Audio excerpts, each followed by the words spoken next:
Good evening, everyone. My name is Robert Cristiano, Chairman of the Shelton Planning and Zoning Commission. Today is Wednesday, August 19th, 2026. Tonight's meeting is a special meeting of the commission held in the auditorium at Shelton City Hall. The meeting is also accessible through Zoom and a telephone link. Members of the public may view and listen through the city's YouTube live channel. I'll call this meeting to order at 6:01 p.m. Would everyone please rise for the Pledge of Allegiance? Pledge allegiance to the flag of the United States of America and to the republic for which it stands, one nation, under God, indivisible, with liberty and justice for all.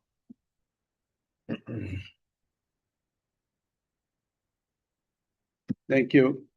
Pastor, you please call the roll. Cristiano, Here.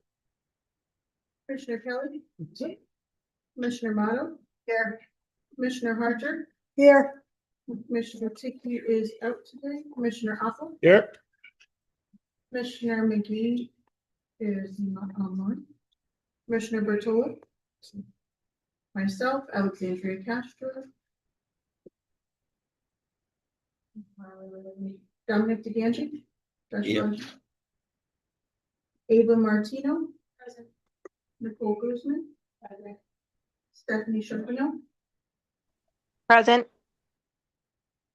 and Brianna Cole, our recording secretary, will be joining us shortly. She's in another meeting and she will review the recordings.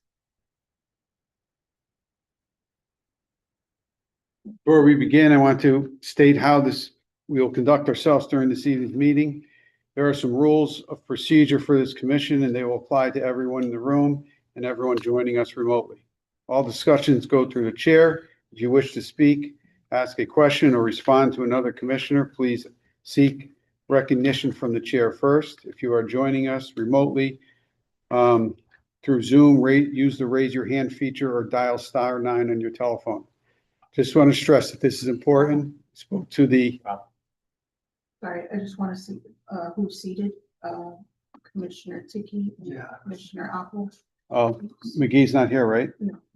So at this point, alternate Commissioner Bertola is seated for Commissioner McGee. For Tiki. For Tiki.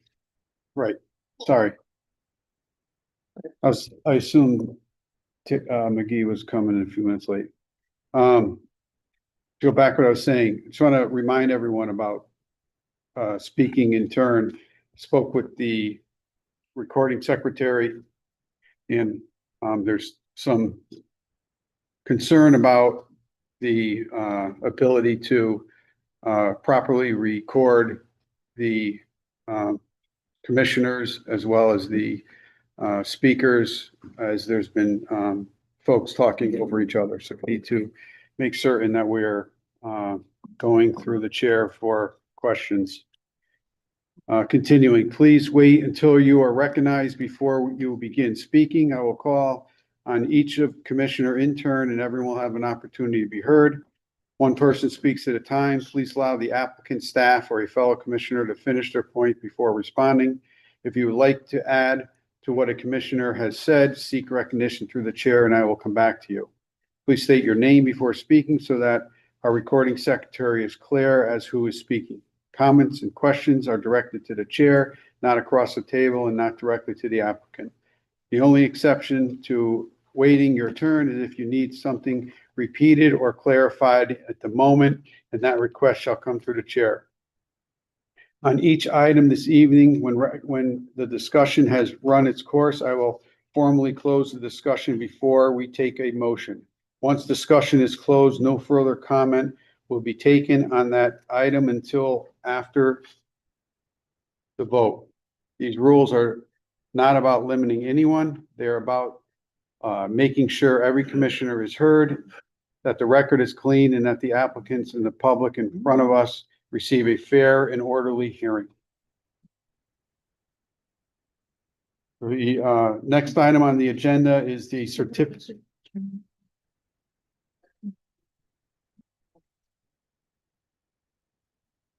Alternate Commissioner McGee, you'll be seated for Commissioner Ticky in his absence. Thank you. So acknowledged. Sorry for my tardiness. No problem.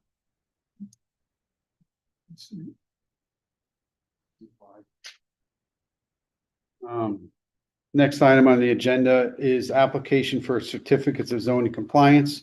There are 4 signed applications before the commission this evening. Commissioner Amato, I understand that the sign committee has met on August 4th to review these applications. What is the recommendation of the subcommittee?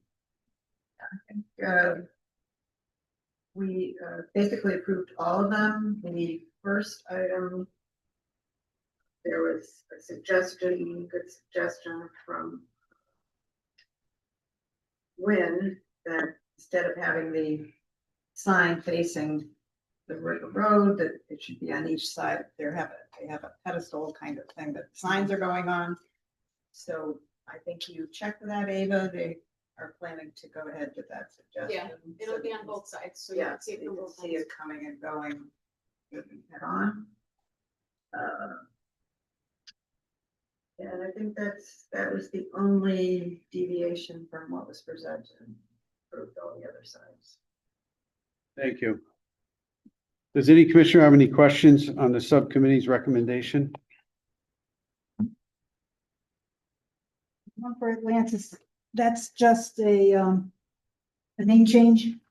Yeah, yep, So new ownership or something? yeah, just for the actual building up, yeah. Right. Any other questions?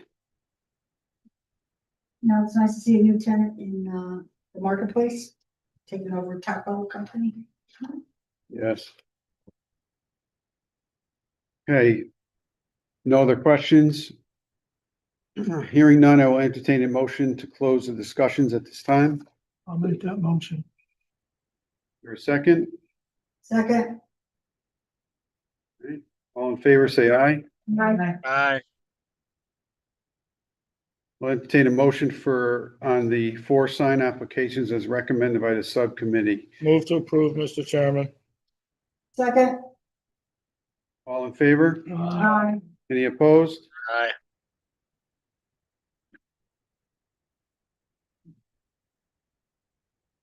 Thank you.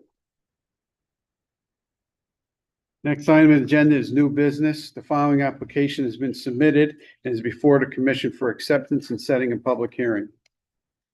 It's application 2623 PDD number 90, Dominic Thomas for 62 Center Street LLC at 325 Coram Avenue, LLC at 62 Center Street and 325 Coram Avenue, Assessors Map 126 lots 50 and 51 consisting of plus or minus 0.45 acres for a major modification of a PDD to remove the previously approved commercial parking garage and amend the area and bulk standards to allow the ground floor commercial, 18 residential units on the upper floors and self-storage units in the basement.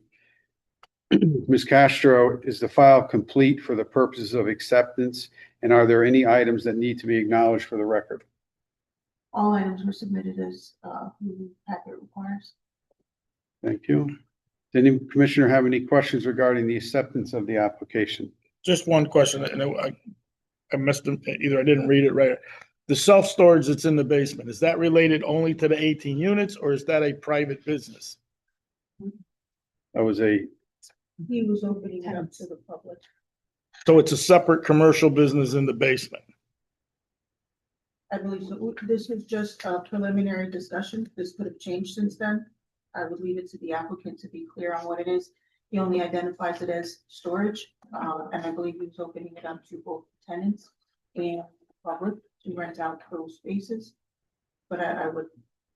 That's kind of like 2 different animals. We could all hear that at the hearing. Yeah, I'm just, right, it was unclear the way that they presented it originally, so I Yeah, just didn't know if you knew. Discussion, it was an option for the tenants to rent out or public to rent out, but it would be additional, not included with your apartment. Mr. Chairman, yes. on the bottom of page 1 of the second amended and restated statement of uses and standards, the last phrase of number 3A, does say and self-storage units in the basement, but it does not. Don't say for who. Yeah, it's not, Well, clear as to if it's private or not, so. again, and there was preliminary discussions. We'll hear at the time next month. I can tell you during preliminary discussions that there was going to be a retail office that would be manned to rent those units out. Yeah, Also- management office. Management office, right? Was my recollection also. And you need a motion to accept and set public hearing? So, before we do that, any other, discussions? Entertain a motion to close the discussions then. So moved. Okay, a second? I'll second it. Okay, all in favor, say aye. Aye. Okay. Entertain a motion to accept application 2623 and set a public hearing. So moved. Second. Okay, all in favor? Aye. Okay, that hearing will likely be on September 9th meeting. The applicant should contact staff for a firm date. Next item on the agenda is for public hearings. There are two matters before the commission this evening. Before opening the first, I will state the protocol. Ms. Castro will indicate whether any written comments were received from members of the public no later than 24 hours before the start of this evening meeting. If written comments were received, they will be read into the record. The applicant and their associates will make their presentation. Commissioners may ask questions during the presentation or at its conclusion, seeking recognition through the chair as we discussed at the opening of the meeting.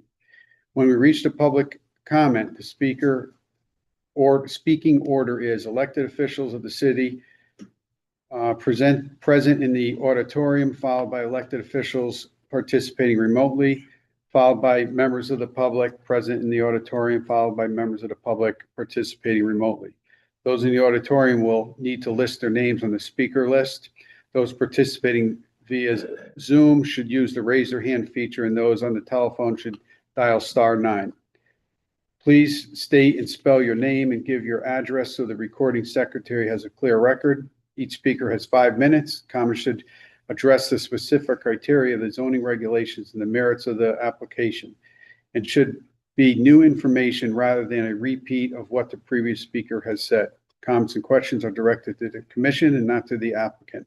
Members of the public are expected to be quiet, observant, and respectful. Disruptive attendees may be removed from verbally participating. After the last member of the public has been heard, the applicant's attorney or associates will have an opportunity to respond to the comments and questions. I will then ask to close the public comment. After public comment is closed, the commission will discuss the application amongst ourselves. And when that discussion has run its course, I will close commission discussion as well. Only then will we take a motion to close or continue the hearing. While the public hearing remains open, the commission may not discuss the application, receive additional information to make public comment outside of this meeting. If the commission determines that further information is needed, we will entertain a motion to continue the hearing to a future date. First application is 2614, continuation of public hearing, Dominic Thomas for Christian and Benjamin Perry at 126 Howe Avenue, Assessors Map 106B, Lot 16, consisting of plus or minus 0.76 acres for a zone change to establish a planned development district to allow 36 one- and two-bedroom residential units with on-site parking. Ms. Castro, let's see. However, based on the record, I understand a request for withdrawal was received this morning. Ms. Castro, could you confirm that the withdrawal request was received today, and please read it into the record? Yes, we received a withdrawal request letter dated today, August 19th, from Attorney Thomas, addressed to Chairman Cristiano. States that the purpose of this letter is to withdraw application 2614. My clients will consider their options to refile on the subject property. Thank you for your attention. Signed, Attorney Thomas. Thank you. Do any commissioners have any questions regarding the withdrawal of the application?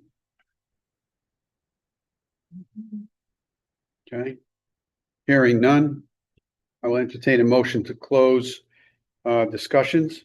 I'll make that motion. Is there a second? Second. Okay, all in favor? Aye. Aye. Any opposed? Okay. I'll entertain a motion to accept the withdrawal request in application 2614. Mr. Chairman, I'd move that with the additional motion of closing the public hearing. Thank you. Second. Second, all in favor? Aye. Aye. Any opposed? Thank you. Okay, the next public hearing this evening is the initiation of a public hearing on application 2620, a major modification to PDD number 32, Statement of Uses and Standards at 4 Research Drive. I hereby open the public hearing on application 2620. Commissioner Motto, would you please read aloud the legal notice for this application?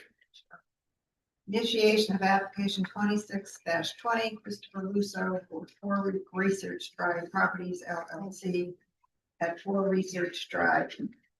Assessors map 28 lot 3, zones PDD number 32, for a major modification to the statement of uses and standards to allow for medical and dental clinic use. Property is generally bound as follows: northerly by 6 Research Drive, easterly by 7 Progress Drive, southerly by 2 Research Drive, and westerly by 1 Fifth Way. Thank you. Ms. Kasher, would you please read aloud the exhibits in the file and advise the commission whether any additional materials have been submitted for the record no later than 24 hours before the start of this evening's meeting? First exhibit is the application received on July 14, 2026.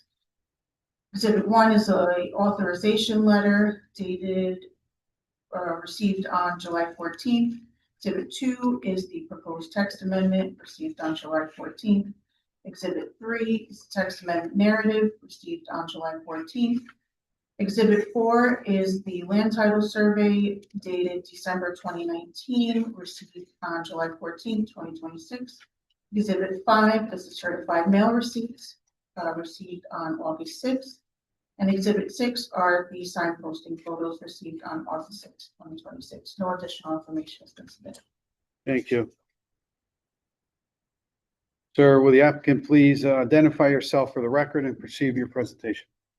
Sure. Members of the commission, good to be before you tonight. Chris Russo, RUSSO, with Russo and Rizzio LLC, offices at 10 Sasko Hill Road in Fairfield, here on behalf of the applicant for the property at 4 Research Drive, which is controlled by PDD 32 and the regulations of PDD 32. This site, I'm sure a lot of you are familiar with it. It currently features a 5-story office building with a little more than 150,000 square feet of floor area on a little over 7 acres. It sits at the intersection of Research and Progress Drive. Progress Drive hugs it along the its eastern side. And it's a building right now, only around 73,000 square feet of it is rented. So less than half of the rentable floor area. The first floor and the top floors are totally vacant. I wouldn't say that that's shocking for an office building that doesn't permit the use that we're discussing today. I'm sure you've heard and know that the demand for traditional standalone corporate and professional office space has softened, while medical and dental office use within these types of office park settings has become increasingly more common and desirable. There's certainly a number of examples in the immediate area around this site. So with that, we are requesting this modification to permit what's termed in your regulations as medical and dental clinics. It's not a zone change. This PDD has been established for quite a bit of time. I know there's some commissioners here who were here the last time there was a modification back in 2014 for this property. There's no proposal for any physical changes to the site. It's just simply to permit this new use. We don't have a specific tenant. We have generated prior interest for this use within the building. And our hope is that by permitting it, it would help turn around the prospects for this building and the property. Obviously, any future tenant will still need to comply with the regulations and the PDD 32 standards, particularly with regards to parking. And any applicable department reviews to ensure it remains in conformity. No other provision of the standards is being proposed to be changed tonight. So the parking requirements, signage restrictions, building coverage, landscaping, all that remains the same. It's really just to allow permit this use at the site. Medical and dental offices not foreign to this corridor. It's pretty well established in the immediate vicinity. 4 Corporate Drive, which is a comparable multi-tenant office building, has Northeast Medical Group, Women's Health Center, Ferrera Family Dental. 10 Progress Drive has Healing Pulse Medical, and 110 Commerce Drive has Griffin Faculty Physicians. It's a family healthcare practice. So it's not a use that's unseen in this area. We're just looking to permit it on 4 Research Drive. The site has plenty of parking. Client gave me a parking count. They have 647 on-site parking spaces. And then there's an additional leased area at 7 Progress Drive. So they have over 700 spaces that they have available. If the building were fully occupied as a professional office space, the regulations require under 600. So there's a big gap there parking wise that we think a medical and dental office, which does have a higher parking requirement, we still have plenty of room there that we can accommodate that use. So again, we think this use is consistent with the area. We think it's consistent with PDDs in this area, and that it's also consistent with your POCD, which acknowledged that there was this reduced demand for office, this type of office development, and also acknowledged that there's changes in the markets, and medical and dental office is certainly a need, and we think that this location is appropriate for it. With that, I mean, it's fairly straightforward. It's just a request to add this use in, and happy to answer any questions you might have. Thank you.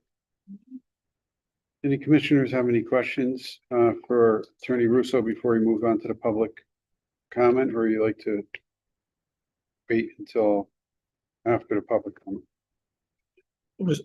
Attorney Russo, just to confirm, you said you don't currently have a proposed occupant, nor No, they've had people look at it before, and the use wasn't allowed. Now they are, in speaking with me, they requested me to pursue this change, and then in the hopes that it will start driving tenants there, because again, they have a considerable amount of vacant area that they're looking to build. 50% or Over 50%. Yeah, it's a huge amount of area. So, but anybody who comes in, whether they're coming in for 5,000, 10,000, 15,000 square feet, they're going to have to be compliant. And that includes, based on how much square footage they take, you'll be able to contemplate what their parking demand is, and they'll have to show that the site has enough parking to satisfy that. So they'll have to be fully compliant, whoever comes in. Not a parking issue up in that area. No, you could lie in the middle of that parking lot and be fine. Not going to get run over. No questions? It's pretty straightforward. Okay, well, let's move to the public portion. Anyone in the auditorium that didn't sign up that would like to speak in regards to application 2620? Anyone in the auditorium? Castro, is anyone online? No. Okay. Seeing there's no one wishing to speak, is there any commission have any other questions for the applicant? No questions, and it sounds like a sensible thing to pursue. Don't want to see empty office space. It's not to anyone's benefit. Anybody who comes in will have to meet our regulations, so it's not like we're approving any particular project there at this time, just allowing that use and allowing a future applicant to come in and make their case. Okay. We first make a motion to close the public hearing. Take a motion to close the public hearing. So moved. Second, Second. okay, all in favor? Aye. Aye. Okay. So, is there, Commissioner Motto made some comments. Is there any other discussions or comments that the commission would like to make? Essentially allowing medical and dental clinics in this building is the change. I think it's a very appropriate, use, and I think that the, zone or the, it should be made as a permitted use. It's, those are not necessarily private generators. So, and that whole area can definitely accommodate it, and seeing that there's other, facilities in the area that we've never gotten any, complaints. So definitely a good use of space. I agree. Okay, hearing, no other questions or concerns, I'll entertain a motion to close, discussion. So moved. Second, Okay. all in favor? Aye. Any Aye. opposed? Okay. How would the commission like to proceed with this hearing? I know Commissioner Harder mentioned it. Is that a consensus? Yeah, Mr. Chairman, I would recommend that the staff prepare a document that is, shows a favorable resolution of this. Okay. So in preparation, I anticipated it being straightforward. I asked Attorney Roy to prepare a draft and monitor our conversations and make any adjustments. Can't vote on it though. Yep. It's not on the agenda. It says to have a hearing. Just initiation of public hearing. We have to vote on it at the next meeting. No, we've not done that before. Not on the agenda, We've not had the resolutions on the other agendas. but you can't vote. Possible action. Right, So that phrase, possible action. Doesn't say possible action. Just says initiate public hearing.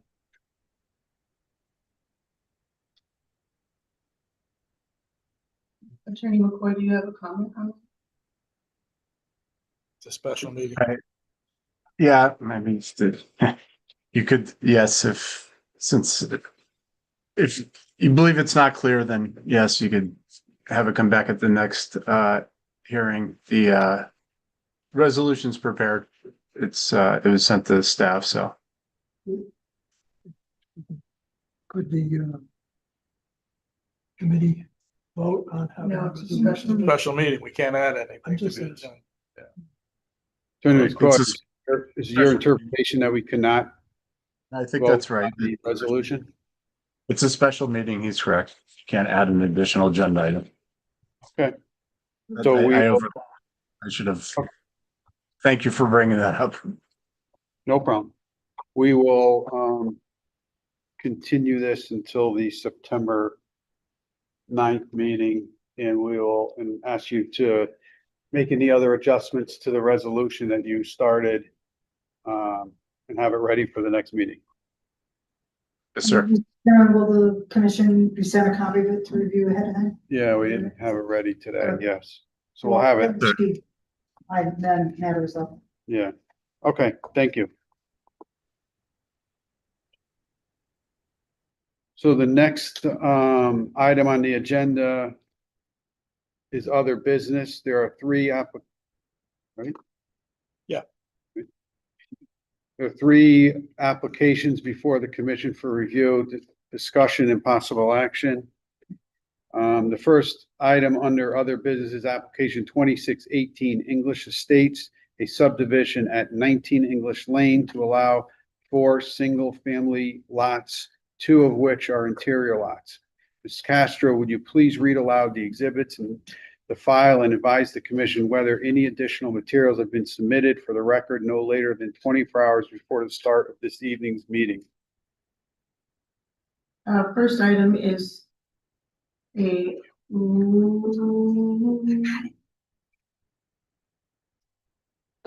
first item received was a letter that was received prior to the submission of this application from the Shore Commission, received on May 27th.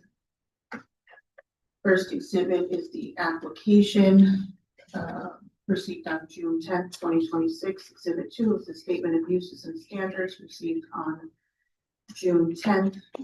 Exhibit 3 are the subdivision plans dated May 11, 2026, received on June 10th, 2026. Exhibit 4 is a GIS map showing the interior and frontage lot dated 5/11/2026, received on June 10th. Exhibit 5 is the deed, special warranty deed, received on June 10th. Exhibit 6 is the notice letter to inland wetlands, received on June 10th. Exhibit 7 is the abutter list, received on June 10th. Exhibit 8 is the abutter notification letter, received on June 10th. Exhibit 9 is a certificate of mailings, received on June 16th. Exhibit 10 is the signpost and photos, received on June 16th. Exhibit 11 is a letter received from Dominic Ganji from the Planning and Zoning Department, received on August 15th. Exhibit 12 is a letter from the city engineer, received on August 18th, 2026. No additional items have been submitted for an exhibit, but Mr. Taganji has prepared a draft of a bond for the commission to review in the event that this moves forward today. Thank you. Will the applicant please identify yourself for the record and proceed with your presentation? AJ Grasso, Prestige Builders, 15 Peachtree Hill Road. I'm sorry, 14 Red Tail Court here in Shelton. Used to be on Peachtree. I was up there earlier this week. Yeah, sorry about that. So Alexandra, can we put something up on the screen for you to see? On Zoom, Yes, that we are. approval of those panelists. And then I believe you just have to ask for permission to share.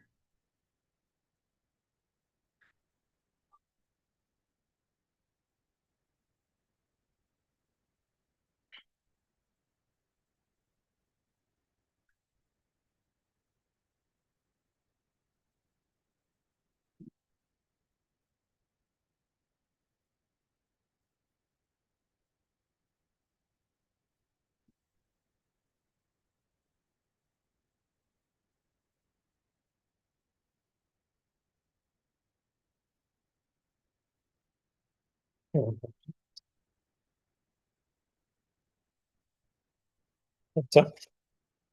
I'll explain the subdivision first. That's the map that's up. Yep. The grading one. No, go to the grading. You go with the grading plan. It's probably a little better to understand. Yeah. So the plan would be to have 4 lots on approximately 5 acres of land. The 2 interior lots and 2 frontage lots. The entire street basically is 3/4 lot is an interior lot. Lot is a frontage lot. So what we're going to do is we were going to utilize, there's an existing driveway that goes up to a cell tower that is currently on lot number 3. We're going to use that to access lot number 3 and lot number 4. And then we'd put one driveway, which would service lot number 1 and lot number 2. Did I say 3? That's, You're good. okay. And then, so that's exactly how both of the houses on either side of us are set up. The houses to the left have one lot, one driveway sharing driveway for 2 houses. On the right side, same thing. There's one driveway accessing 2 houses. The interior lot that currently has the cell tower on it is would not be built upon unless the cell tower were noted on plans, and it would be a condition of the approval as well. There's a likelihood that, probably not so far in the near future, there may be no need. There may be, it may all be done from satellite, and there may not be a need for a cell tower in 5, 10, 15 years. So I would own that property until such a time that it either comes down or doesn't come, selling it.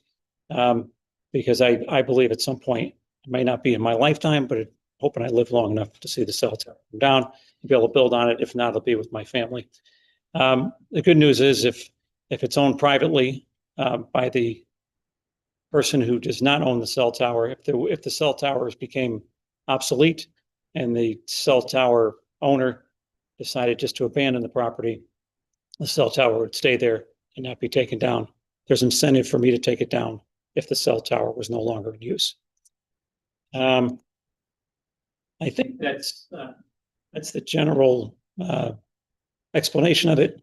And I'd like Chris Pulaski to explain a little bit from an engineering standpoint. Mr. Grasso, before you do, you said it was lot 3 that has a cell tower on it? Yes, it is. Where is it proposed, where it says proposed house? Existing buildings? Is that what it is? Yes. Yes. Okay.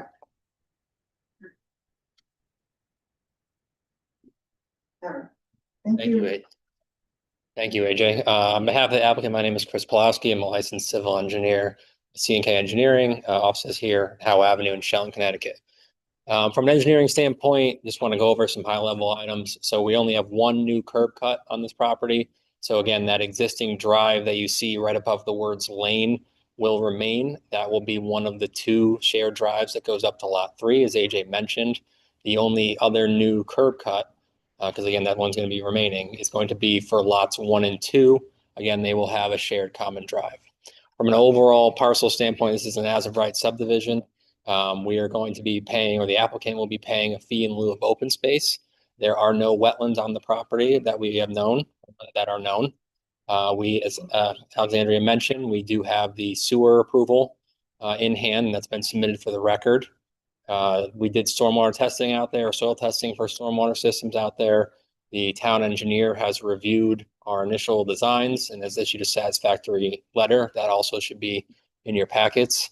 The site was designed in accordance with the 2024 Soil Erosion Sediment Control Manual. So there's your silt fence, your hay bales, your anti-tracking pads, all those necessary erosion control items. That can be seen on the 3rd sheet. I can bring it up here in a second if anybody wants to see that. There is no new road proposed here. So again, it's just all lots that front on English Lane. The 2 rear lots have a minimum 30 feet of frontage in accordance with the regulations on English Lane.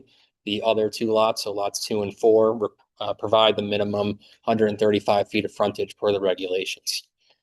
There's also a regulation that you can't have more than 20 lots on a dead-end street in Shelton.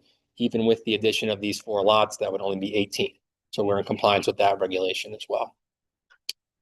There's a regulation that you can't have 2 rear lots in a row, and that's why you kind of see lot 4, then a rear lot, and lot 2, and then a rear lot. So you don't have 2 that are directly abutting the driveways. You're only allowed 2 lots as well from 1 shared driveway, which is also this plan is in compliance with. So we believe it meets the spirit and the intent of the regulations. As I mentioned, 2 rear lots, which provide the minimum 1.5 acres or 60,000 square feet per the regulations. 2 lots that provide the minimum 40,000 square feet. And it's, in my opinion, a pretty straightforward subdivision. I know we don't get a lot of as-of-right subdivisions left, but this one is pretty straightforward as they come.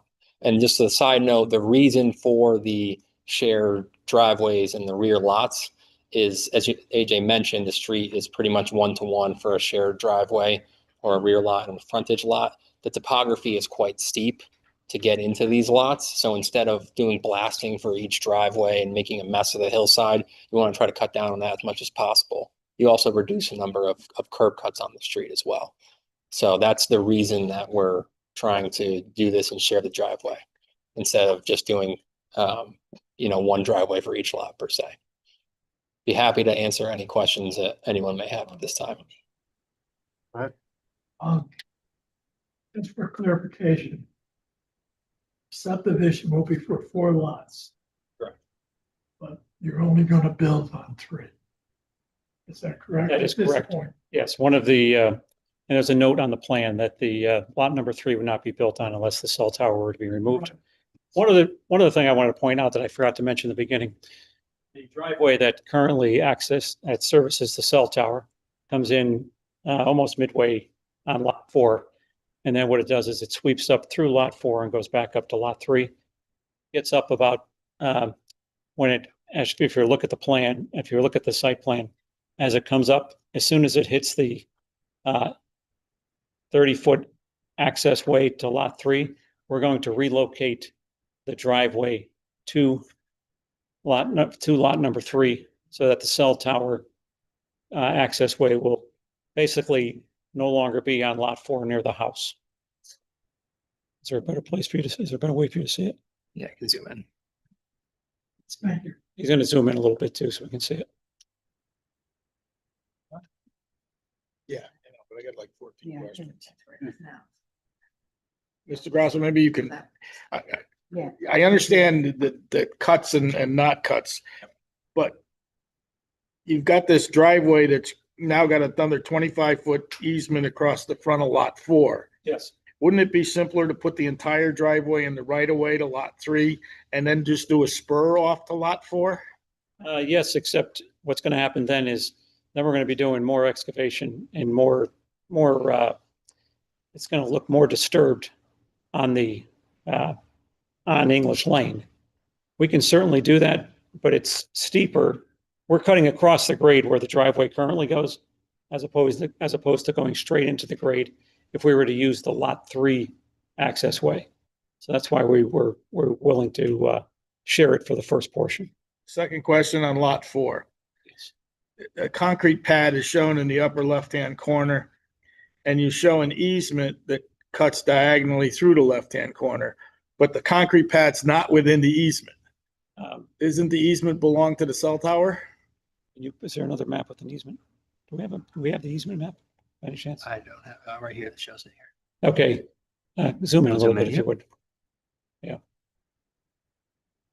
So there's another map that's been prepared that actually, You can see the fence. you can see, so you see that fence, there's a fence that goes, if you follow his cursor, you can see where the fence is. Yeah. So the fence that's on lot 4, that portion is going to be removed because it's really not necessary. And then where you saw that concrete, where you see the concrete block, like that's that supports the guy wires. But it's not inside the easement. Um, So they need an easement to their tie down. Yeah, we've actually had an easement made. When I purchased the property, I'll show it, so we can add that to the plans as part of the approval, but there would be an easement, and we still meet the square footage requirements, even if that's an easement. Okay, well, I'm just saying, you're showing an easement that is the part of that upper left-hand triangle. But then it looks like it's 10 feet away from the concrete pad. Right. I just don't know why you don't put the pad in the easement. It's actually been drawn in the easement in a subsequent map Okay. for when I purchased the property. The anchor's in the easement. The anchor is in the itself is anchor is an in easement. there. The anchor itself is an It's this- easement. yeah. What's the concrete pad? That is the anchor. No, The con, No, that's those two different things. I'm sorry. Let me see. There's this concrete pad, and then there's a concrete anchor right here. That's why the easement's there. Yeah, that concrete pad, it's, sure what that it's is. not necessary for the, it's not necessary for the. cell Remove tower. that? We can remove that, yes. On lot 1, you have this very unique 500 square foot thumb. Yes, and Is that just because they've used it for how long they've owned the house? that's because they used it and it doesn't impact our 60,000 square feet. It would be more impactful to the neighbor if I were not to allow that easement. Can I ask why you don't just sell them the 500 square feet and get rid of the easement?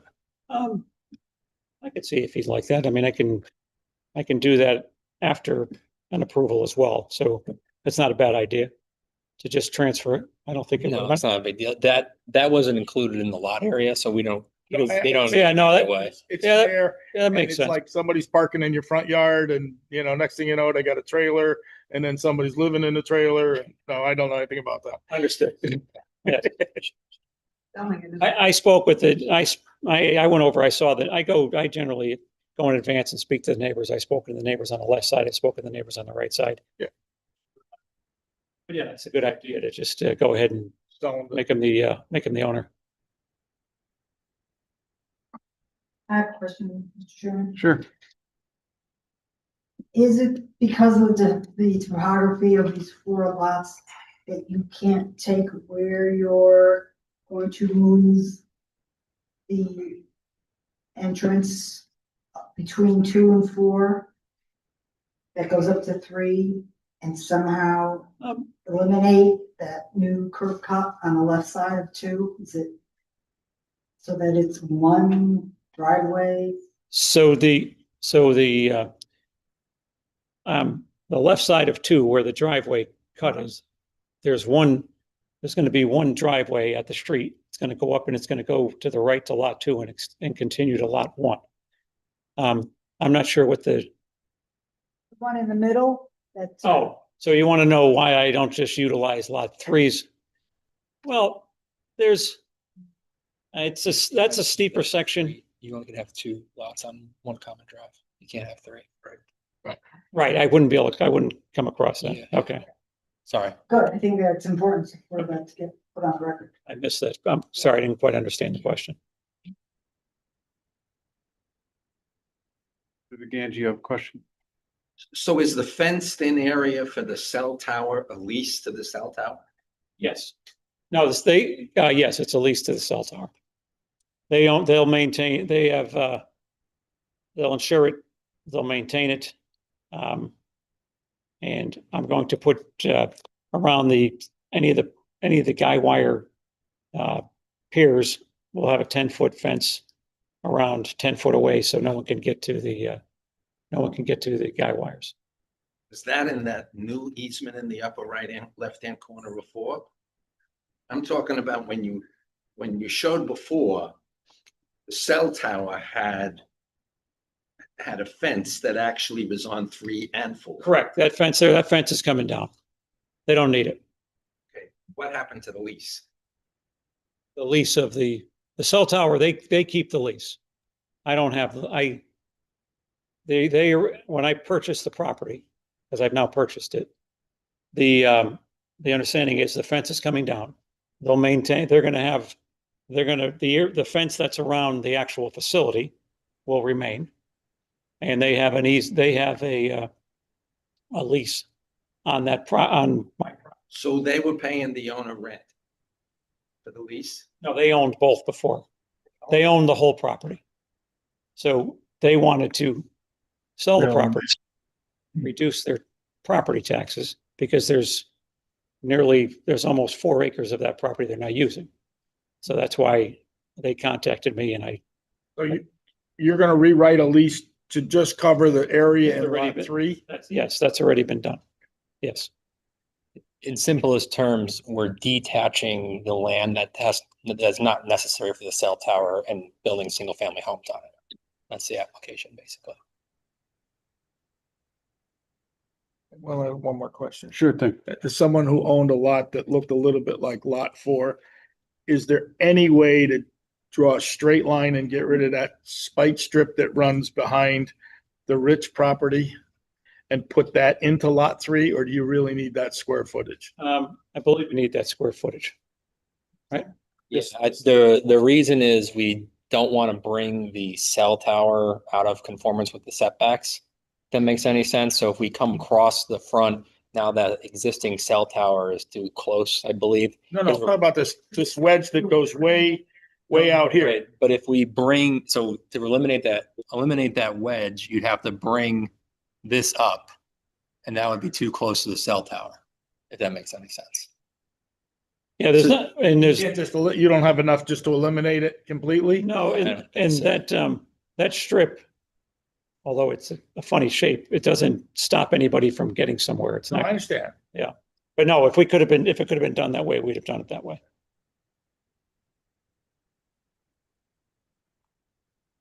Any other commissioners have any other questions?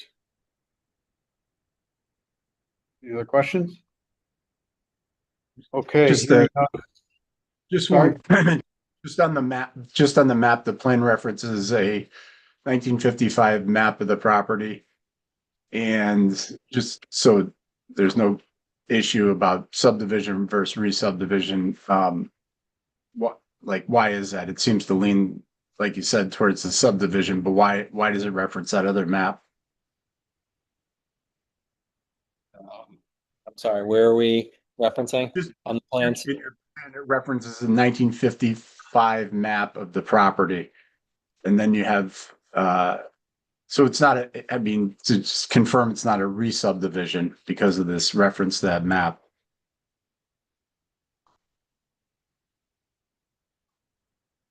Yeah, it should predate the subdivision regulations, I believe. Is that what it is? Okay. Yes.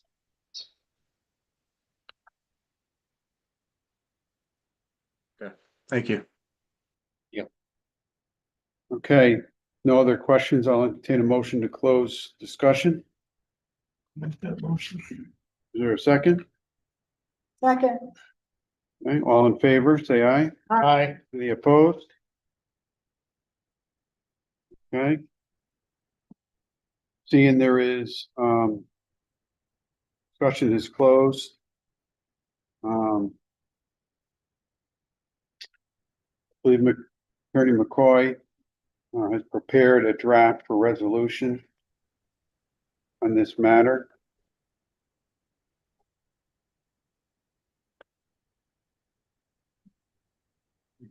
Alexandria should have it.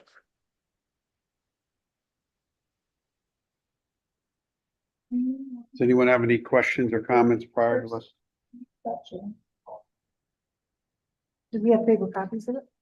We just got, okay.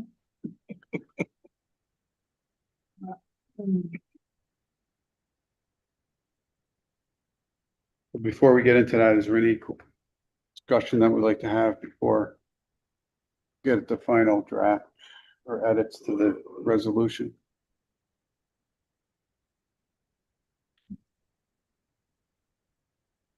Okay, Attorney McCoy, you want me to read this? 1 second. If you'd like to. Hearing none, I will entertain a motion to disclose the discussions. So be it. Second, Second. okay, all in favor? Aye. Okay.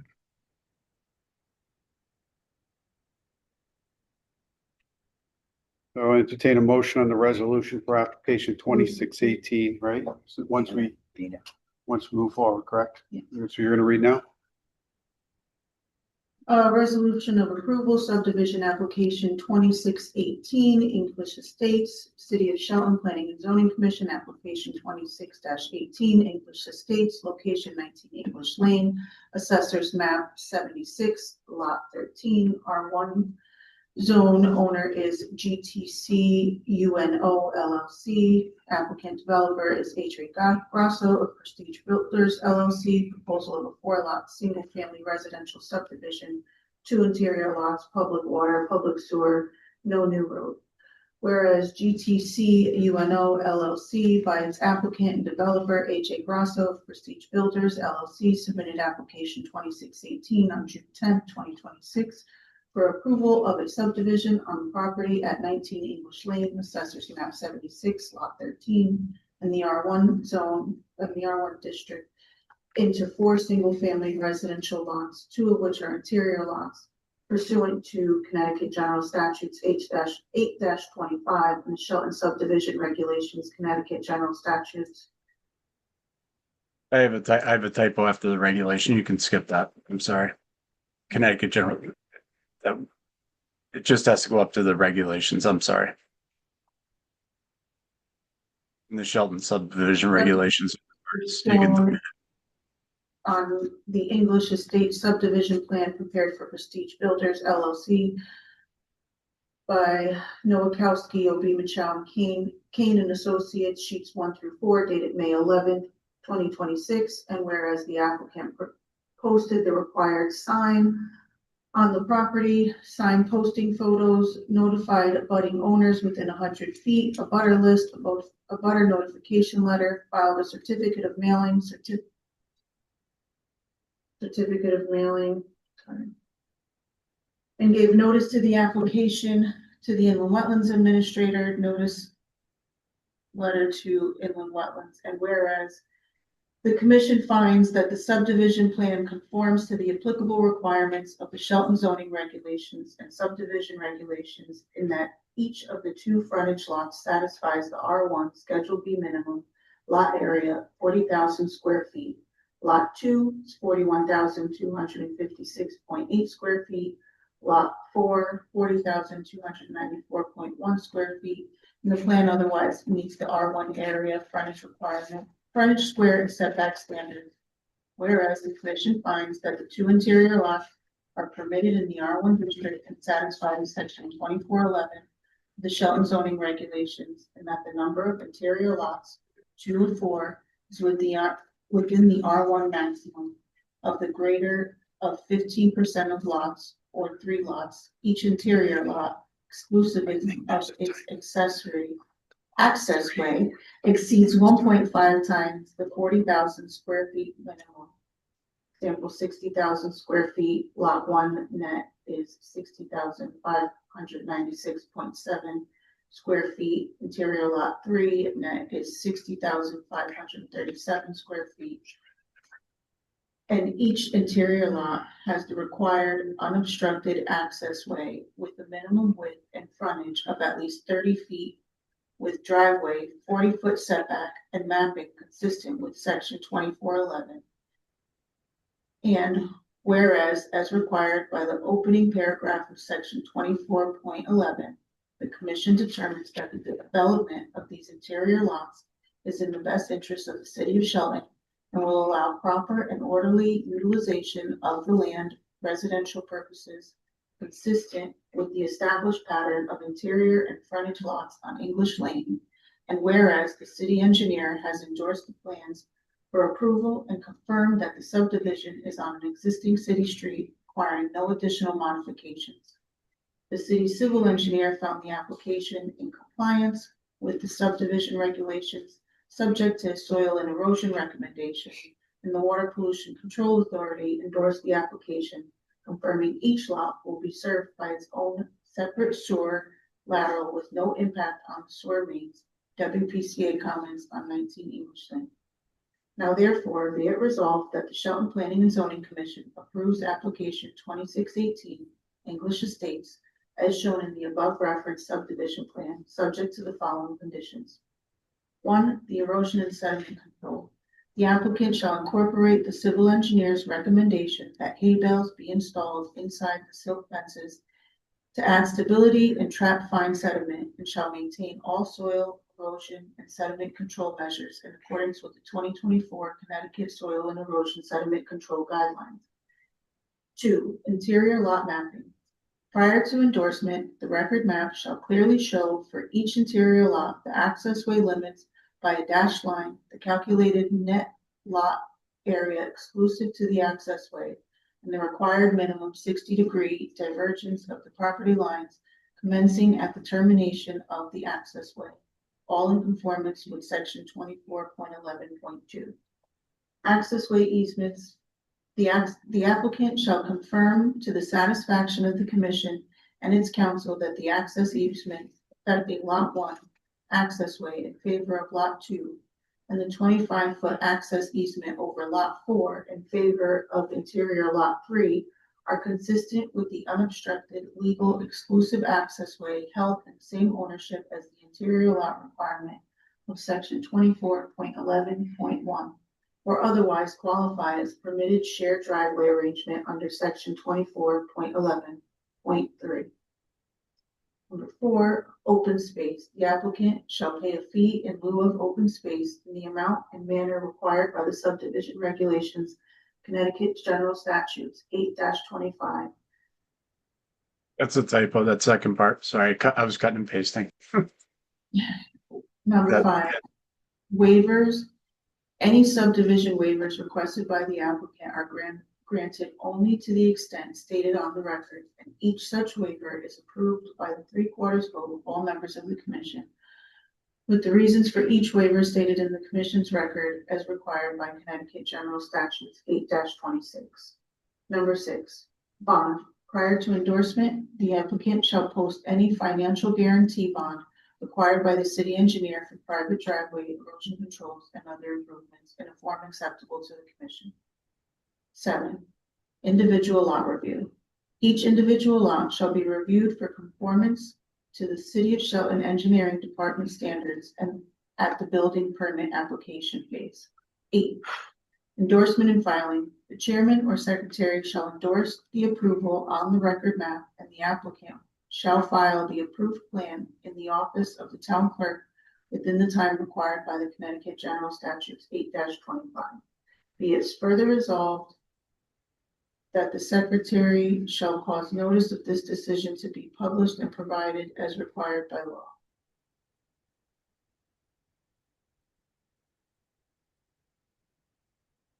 That's it. Mr. Chairman. Yes. I did not hear that there will be a restriction to build only after the cell tower is removed for lot 3. Should that be put into our approval?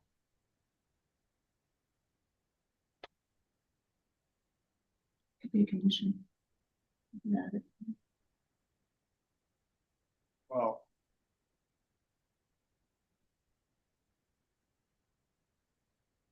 Through the require, is that necessary, seeing that the spot of the structure is the same spot as the cell tower? No, because he can build any place in the setback line. Spaces in the setback You line. can't, you can't. It's, I think he said.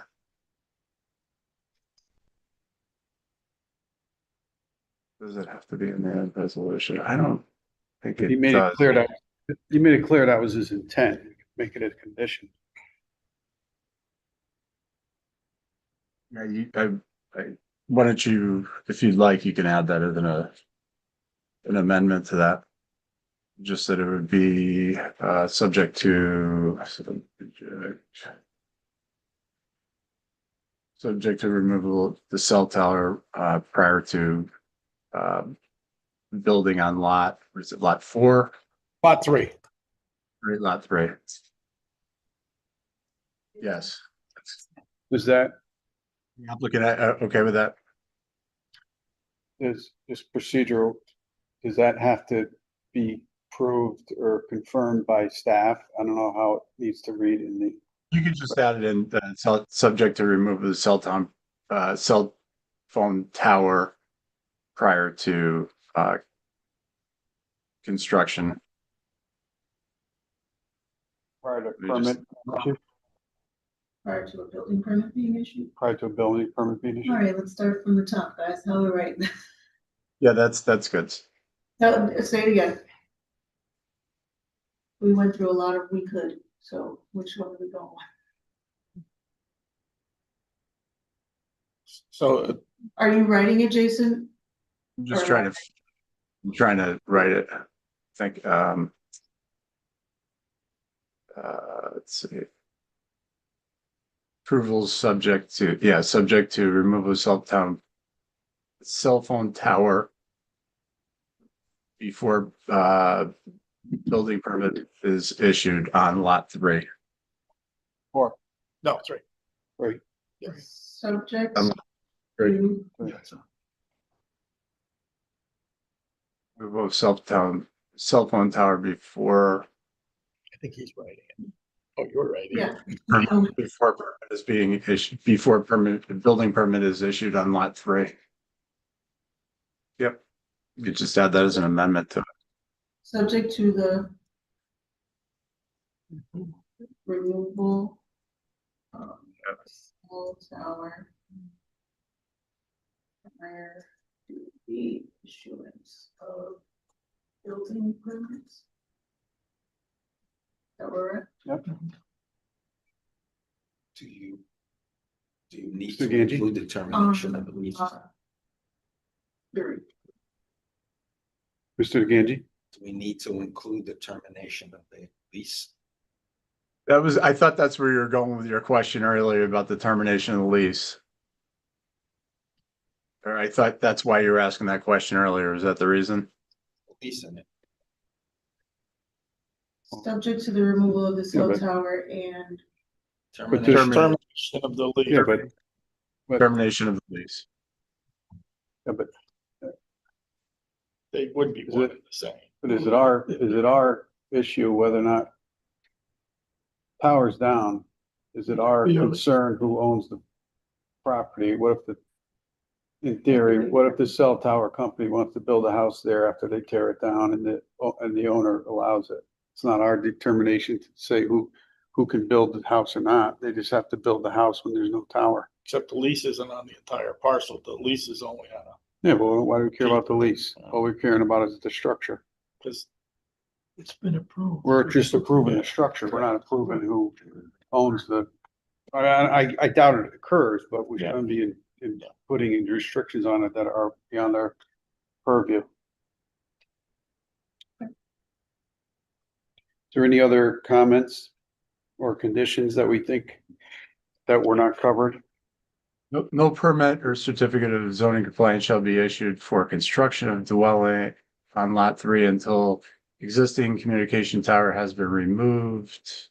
And the applicant provide, I'm gonna email this to you quickly, Alexander, this might be better. it's not fun to watch sausage.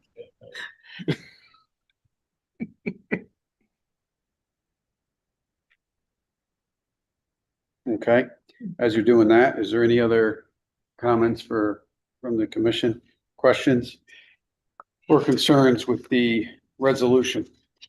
I know there's some, just duplicate words in there, so prior to sending out, just for.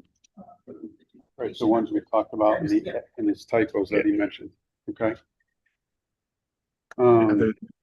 I duplicated the west site. You got that.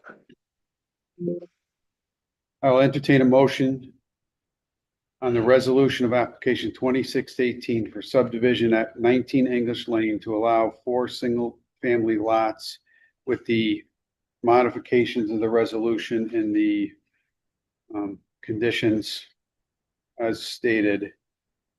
Can I get a motion? So move, Mr. Chairman. Is there a second? All in favor? Aye. Any opposed? Okay, motion passes. Thank you.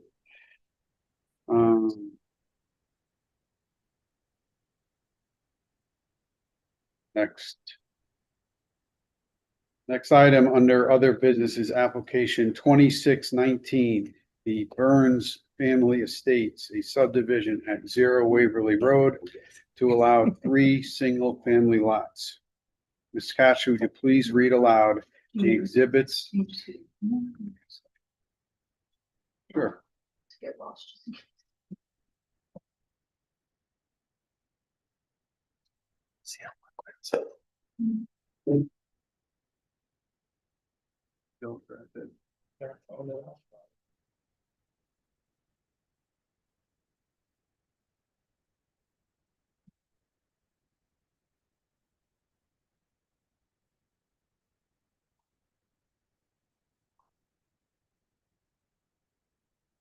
Only wetlands says they're wetlands. First item, received on June 19th is the application for subdivision. Exhibit 1 are the plan set dated April 30th, 2026, received on June 19th. Exhibit 2 is the engineering report, also received on June 19th. Exhibit 3 is the abutter list, received on June 19th. Exhibit 4 is the legal description of the property, received on June 19th. Exhibit 5 is the Naugatuck Valley Health District approval for septic, received on June 18th. Exhibit 6 is the agent authorization letter, received on June 19th. Exhibit 7 is the abutter notice letter, received on June 25th. Exhibit 8 is the certificate of mailing, received on June 25th. Exhibit 9 is the sign posting photos, received on June 25th. Exhibit 10 is the variance approval letter from zoning board of appeals, received on July 6, 2026. Exhibit 11 is the conservation commission comments, received on July 8th. Exhibit 12 is a statement of uses and standards, received on July 8th. Exhibit 13 is the plan revision letter, received on July 17th. Exhibit 14 are revised plan set dated July 15, 2026, received on July 17th. Exhibit 15 is the revised engineering report dated July 15, 2026, received on July 17, 2026. Exhibit 16 is the letter from the Inland Wetlands Commission received on July 12th, 2026. Exhibit 17 is the plan revision letter dated, received on August 6th. Exhibit 18 is the revised plan set dated August 5th, 2026, received on August 6th. Exhibit 19 is the revised engineering report dated August 5th, 2026, received on August 6th. Exhibit 20 is the request for a private road and pavement reduction, received on August 6th.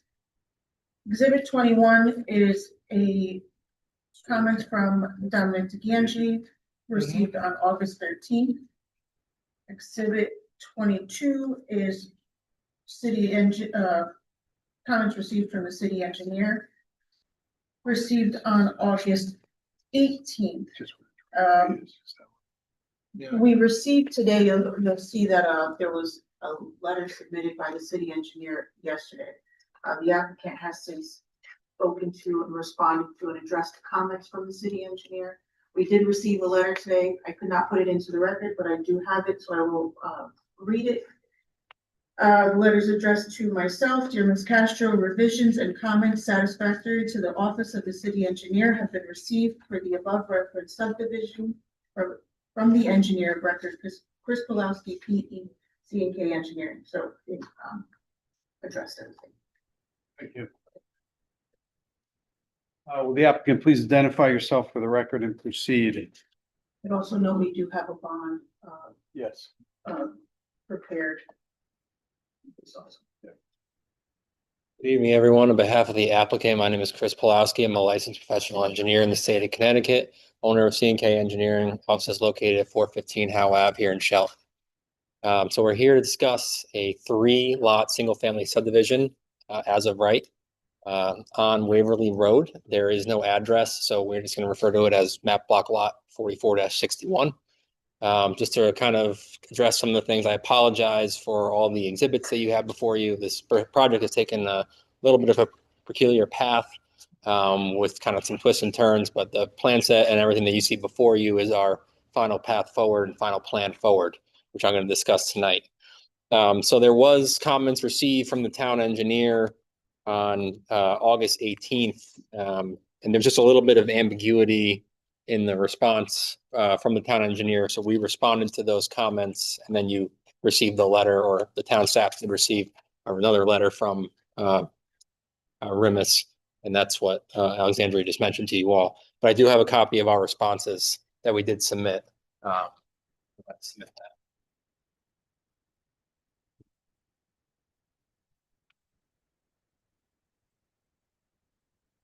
All right, so just to orientate everybody, if you're looking up on the screen, the big gray block is the property. It's a little over 7 acres. On the left side of the screen is Booth Hill School, so it backs on the what is known as the, should be the west side is Booth Hill School. On the south and to the east are residences along Country Ridge Drive, and then on the north are bordering properties in Waverly Road. This is the existing condition survey of the property. It's again a little over 7 acres. I believe back in the day it might have been some type of farm, is what I've been told from the original owners. This property has wetlands on it. They were flagged in early April, and we did receive a wetland approval. There is a letter as part of the application. Just want to note that. But the wetlands essentially consist of this stream that runs from a neighboring farm pond all the way down across an adjacent property. There also are wetlands off-site located on generally this vicinity in the southern portion, but again, those are located off-site. And we do have approval from the Wetlands Commission. So this is our general plan. So what you're seeing on the screen here are 3 lots. We are not asking for any modifications to the lots. They are all frontage lots. They provide the minimum 1 acre, somewhere over 2 acres. There is going to be a new, what we're asking for is a private street from Waverly Road. It's 740 feet long and 25 feet wide. So in addition to the private street request, we are also requesting a reduction in the pavement width from the required 30 feet down to 25, as well as a reduction in the pavement width of the cul-de-sac from 50 to 40 feet. Now, there's a letter in your packets as well. The town staff has endorsed this request for the private street and as well as the two reduction in pavement widths from 50 to 40 in the cul-de-sac and 30 to 25 feet for the actual width of the private street itself. The reason we're going for a private street is essentially this is 3 lots.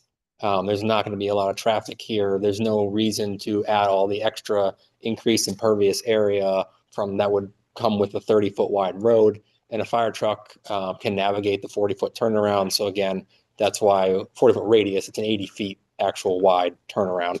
So that's the reason for the request.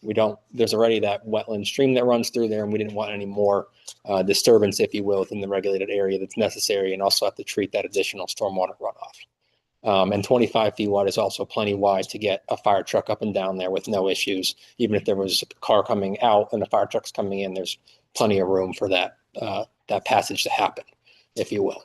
So lot 1 is the lot at the end here. So again, this is over 2 acres, this lot. It's over 100,000 square feet.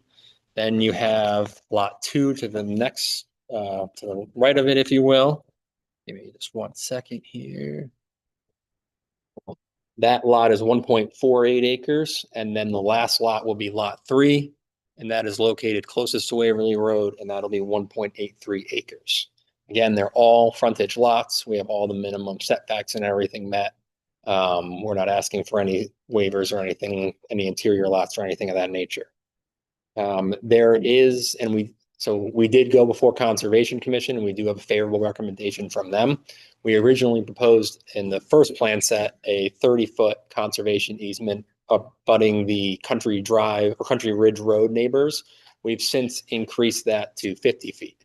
So there is a 50-foot conservation easement on the screen. It's the hatch at the bottom that is proposed. That is our open space, if you will, per se. So we're not asking to pay a fee. We're going to be providing a 50-foot conservation easement, essentially just to provide a natural wooded buffer to those lots on Country Ridge Road.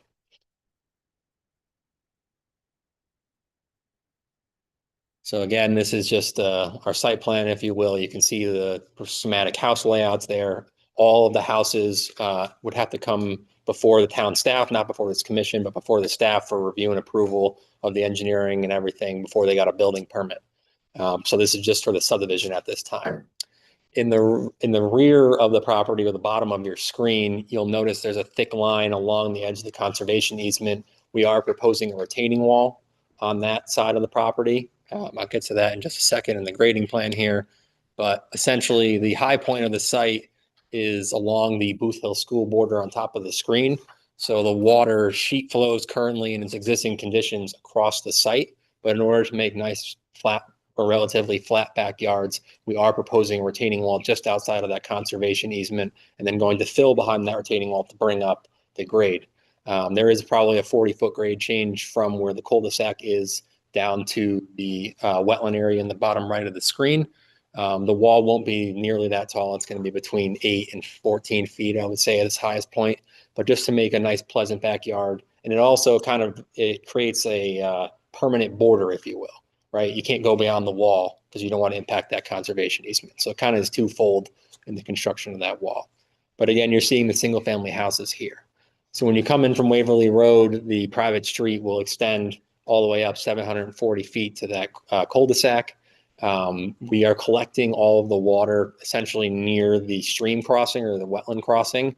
And then we are piping it down to a concrete gallery system located behind the proposed residence on lot 3. So that is this system right here, and then it outlets back out into the stream that again flows down and off site. So we're maintaining existing drainage patterns. Everything was designed in accordance to the 2024 Connecticut Stormwater Manual. And again, everything has been reviewed and recommended for approval by the town engineer. And as well as Mr. DeAngie here also wrote a favorable recommendation, and there's that letter before you. Lot number 1 is located kind of on the higher point of the property. So that's going to have its own separate individual stormwater system. You can see it in this box right here. So the large system here has been oversized to also accommodate the roof leaders from lots 1 and 2.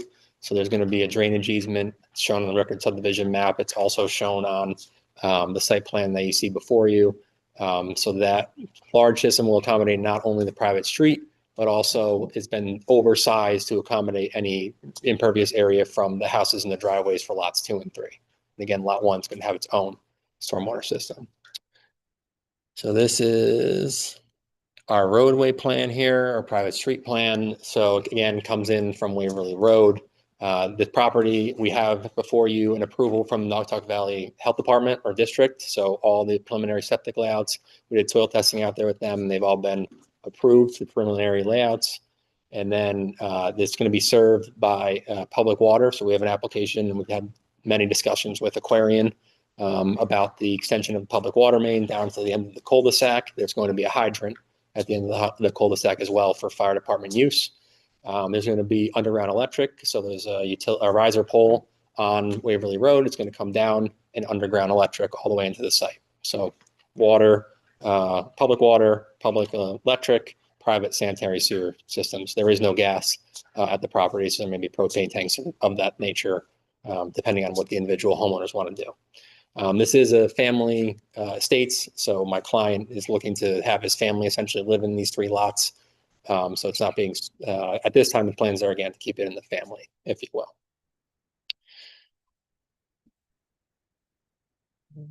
Sorry, just give me 1 second to load this.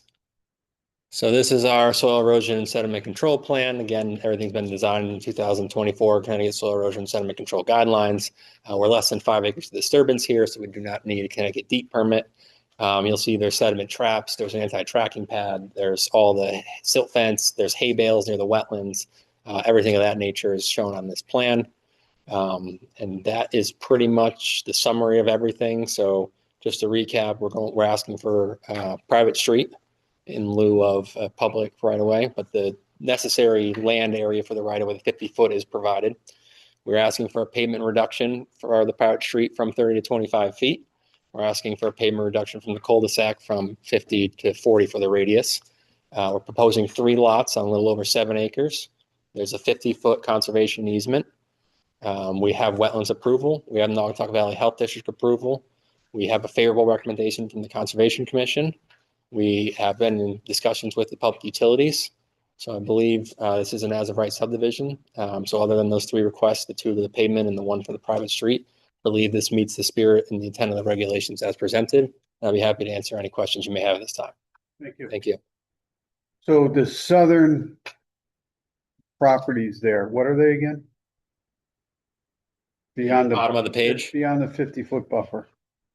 It's Country Ridge. This is Country Ridge Road. These are these parcels are all single family houses. I believe one's like vacant, it's just wooded right now. Okay. But So we're clear, just to make sure we're keeping these neighbors in mind, right? So you're putting up a eight or so foot retaining wall. I'm sure it's tiered at some point, right? Starts low and comes up or something. correct, yeah, it's not, the height varies a little bit, correct. It's gonna be 50 foot of growth, right? It's not gonna be 50 foot wide open, so the likelihood is that retaining wall is gonna be somewhat, Correct. The screen, that's essentially the reason for the conservation easement. So there will be no clearing or any disturbance in there. If you've ever been to the property, it's currently all wooded right now. So all those trees, all that vegetation, all that growth is going to remain. And then there's also a significant amount of vegetation behind all the existing residents on Country Ridge. So they have even more than the 50 feet, you know, if you include the land on their property. Like there's no lawns on Country Ridge that are right up to the, likely the neighbors are barely even gonna see the wall. correct. That That's deep. what I'm trying. I mean, I can't guarantee they won't see parts of it maybe in the winter, right? Sure. But there's 50 feet of current vegetation that's going to remain. Okay. And we have spoken with several of them, or my client has spoken with several of the neighbors trying to be friendly again, because they're going to be living here Sure. at the end, just to try to make them aware of what's going on out here. So, Thank you. thank you. Mr. Chairman, Yes, just 2 questions for Mr. Pulowski. Zoning Board of Appeals submitted a letter dated June 22nd, giving a decision of what they did at a meeting sometime prior to June 22nd. And their certificate of approval was contingent upon 3 stipulations. I'm just want to verify that all 3 those stipulations are going to remain into effect. That's correct. So just a little backstory on that. We originally proposed a common driveway. So we tried to come in with that approach, and we did get a variance for that. It's basically semantics at this point. The plan is similar. So, but we're requesting the private street and change it and provided the 50-foot right of way just to make sure there was no issues from a legality standpoint. We believe that the common driveway was completely in regards to in compliance with the regulations, but just wanted to, we have enough of land on this property, right? We're 7+ acres. We're only going for 3 lots. So we're just to make it simpler and clean. We're going for the private street, but the conditions were 25-foot wide, which is what we're maintaining here. They wanted the 50-foot conservation easement. 50-foot is shown. And then there's going to be an HOA set up to deal with the drainage easement in the private street. So those 3 conditions have been met, yes. Or with the drainage, the HOA will be set up once if it were to be approved. It hasn't been filed yet, right? So. And has any letter been received from the fire marshal confirming that the 25 feet width of the private drive is sufficient for his equipment? My understanding is the fire marshal approved the recent plans which had it on there. The discussion was that he has reviewed the plans. He didn't have an issue. He's approved it, but he hasn't put it in writing. Is that what it is? Or We don't receive an updated letter. there was one previously submitted? No.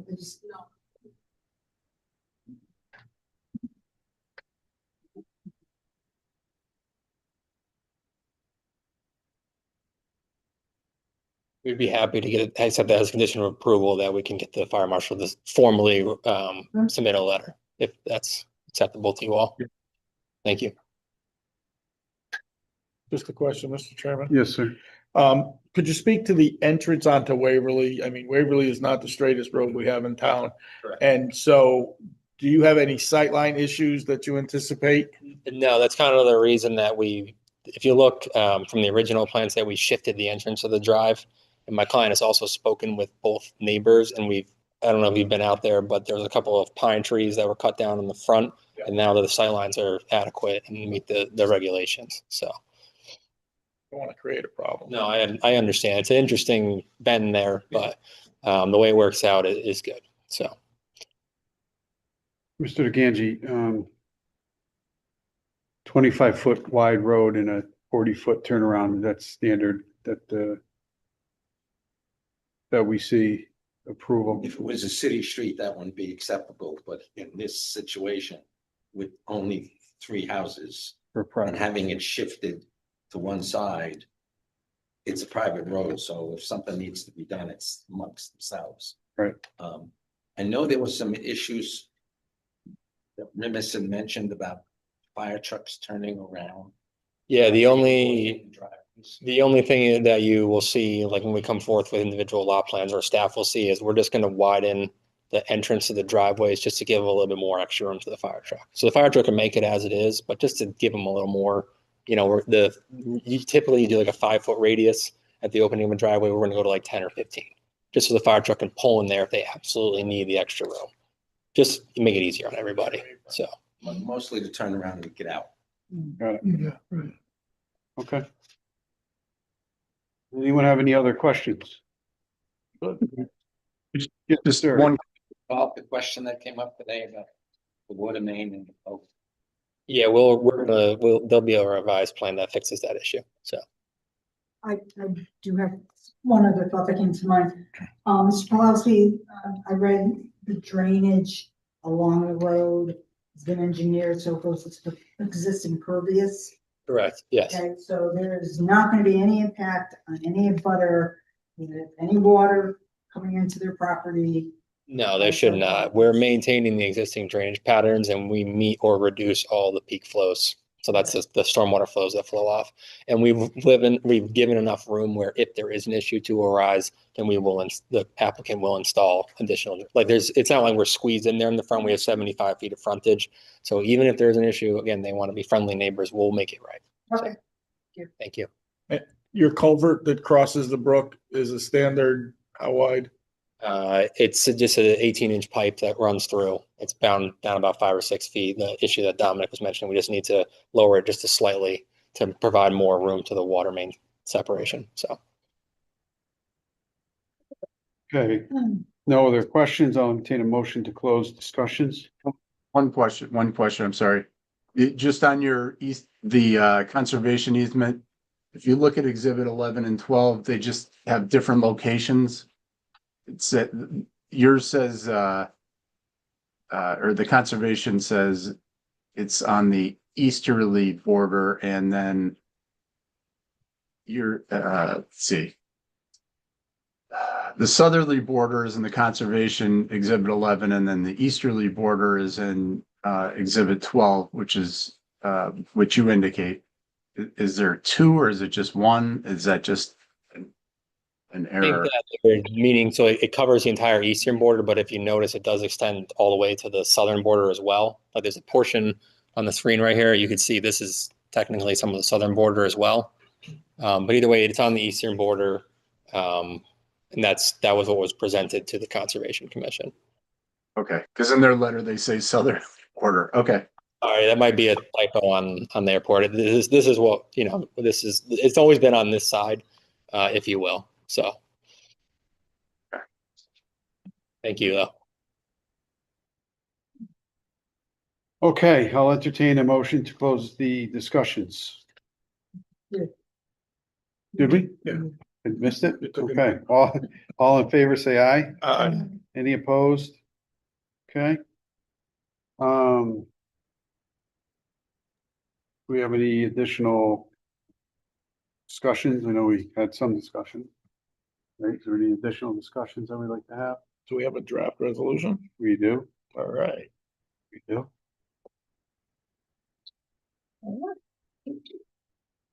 Are we close discussion closed? You did it Discussion. twice. Okay. Discussion starts. All right, resolution of approval, application 2619. City of Shelton Planning and Zoning Commission regarding application 2619 Burns Family Estates, proposed 3-lot residential subdivision, 0 Waverly Road, Assessors Map 44, Lot 61, R1 District.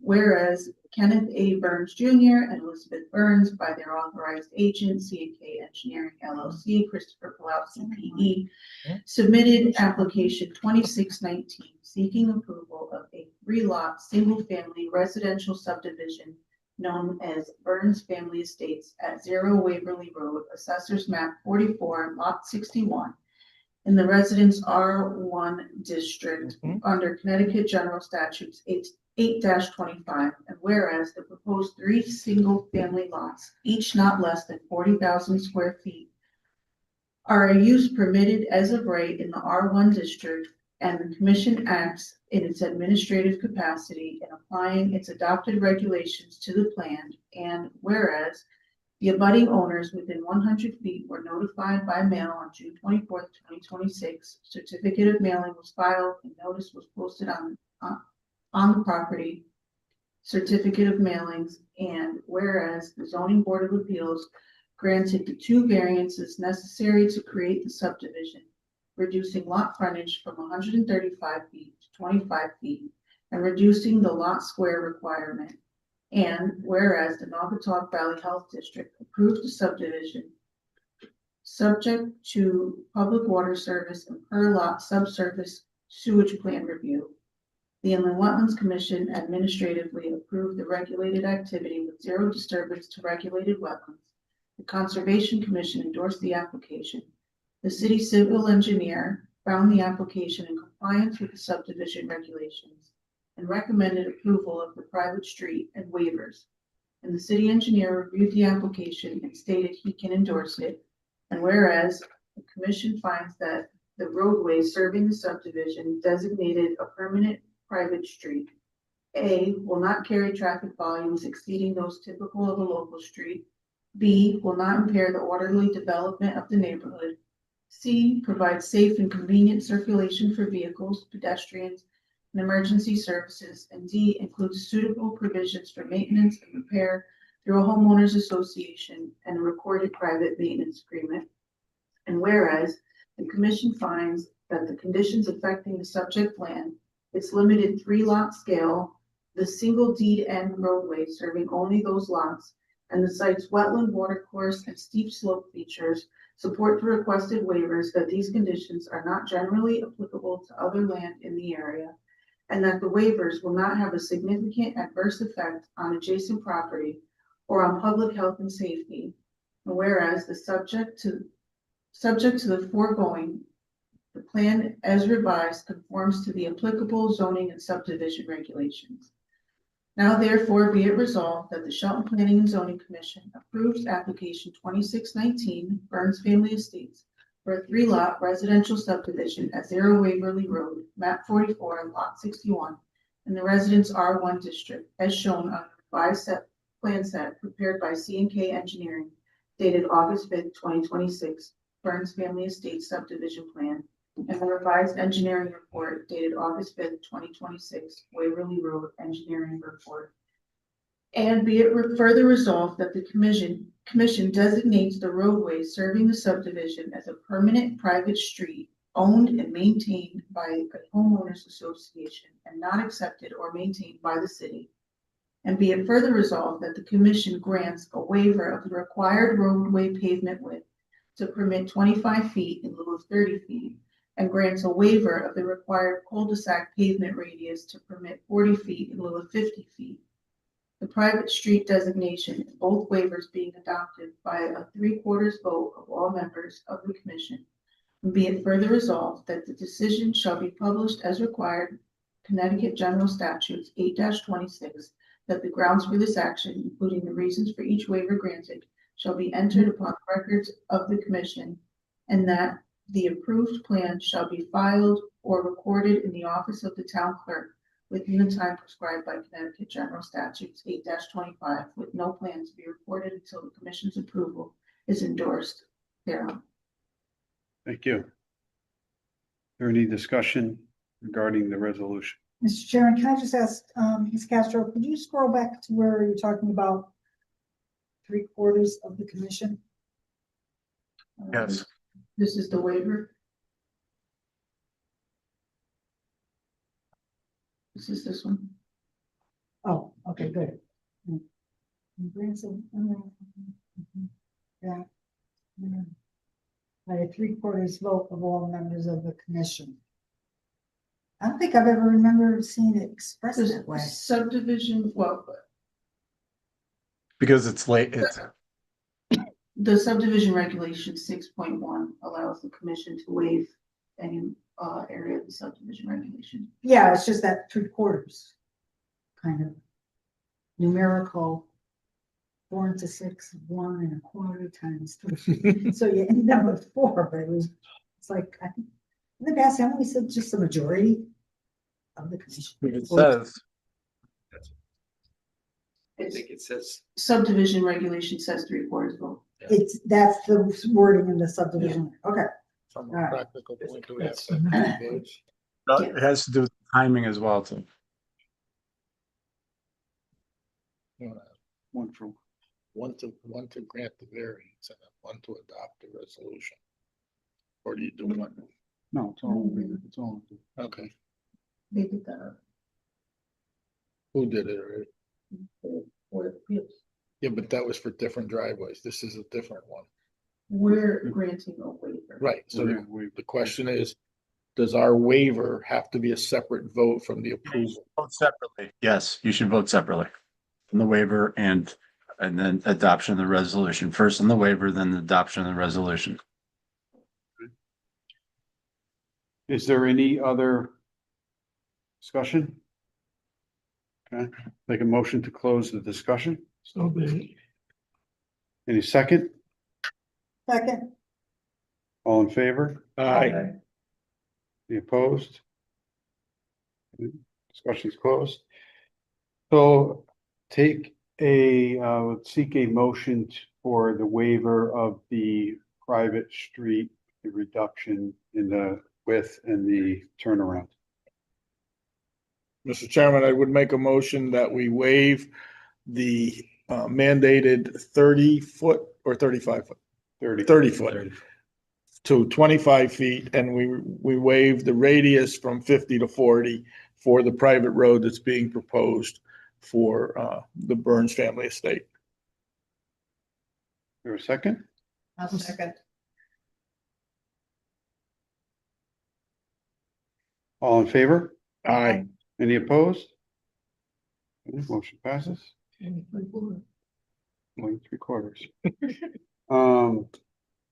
You couldn't math, Charlie. So I'll entertain a motion on the resolution for application 2619 for subdivision at 0 Waverly Road to allow three single-family lots. There were no conditions added.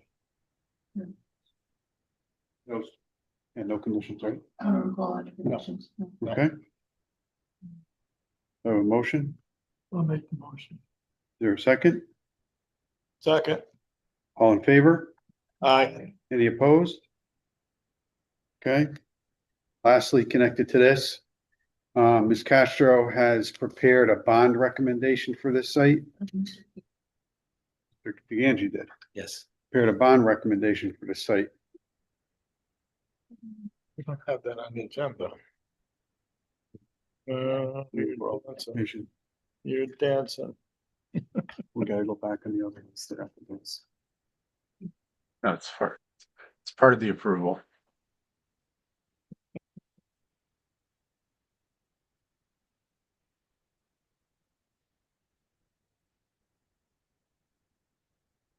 Mr. Ganji, would you read like to read the highlights? This sheet's the letter with all the conditions in it.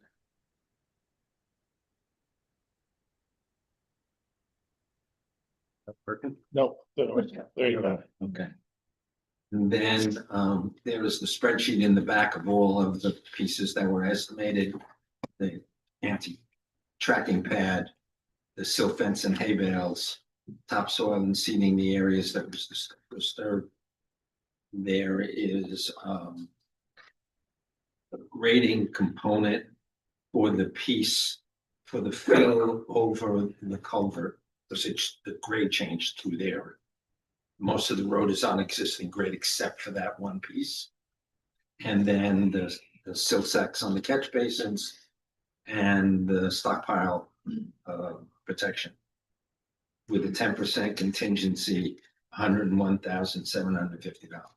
Thank you. Take a motion to approve the bond in the amount as indicated by Mr. DeGangi. So moved. Second, Second. you all in favor? Aye. Any opposed? Okay, that passes. Thank you. Like to go back to application 2618. I apologize. We had a bond for that application also. Separate motion from the resolution, so. Mr. Kanji, you want to give the highlights of that bond? Same concept, it's the standard cover letter with all of the conditions. Same thing, anti-tracking pad, the hay bales, topsoil and seeding areas disturbed mostly in the location of the utilities, silt sacks on the catch basins, silt fence, and an allowance of approximately $10,000 for grading adjustments as it relates to erosion control. Okay. And the amount is 125,150. With the 10% contingent. Thank you. In light of that, I take a motion to approve the bond as recommended by Mr. DeGangi. Just a question. before Yes. we go. Sorry. I'm having trouble with the math.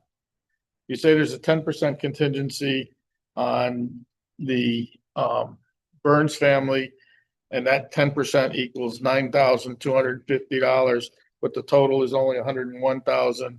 And you have a 10% contingency on English Estates for $8,900, and yet the total is $125,000. Seems like the math is wrong someplace. It's done automatically in Excel, so I'm not sure. Total. Remember, It doesn't matter. If this is 90% and this number's smaller, you shouldn't have a bigger number. Yeah, it adds it up and puts the number in without the number and then it adds. Should be like. Well, the 10 question is, what is 10 grand taking or 10% off? Doesn't mean it's 10%. It's 10% of this. No, you think it's 10%. Is it 10% of the whole number?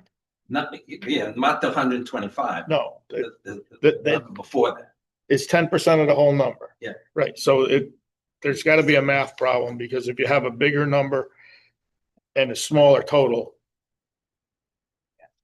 I'm not understanding how they're doing it. Done on the right of here, but it's not.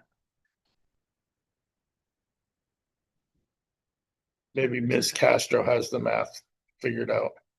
Working on it. All right, I added up all those figures and it's coming out to Yeah, it should be around $125,000 11, yeah. figure okay. So, but, with that. right, so now do the other one. If you do this one, what do you get?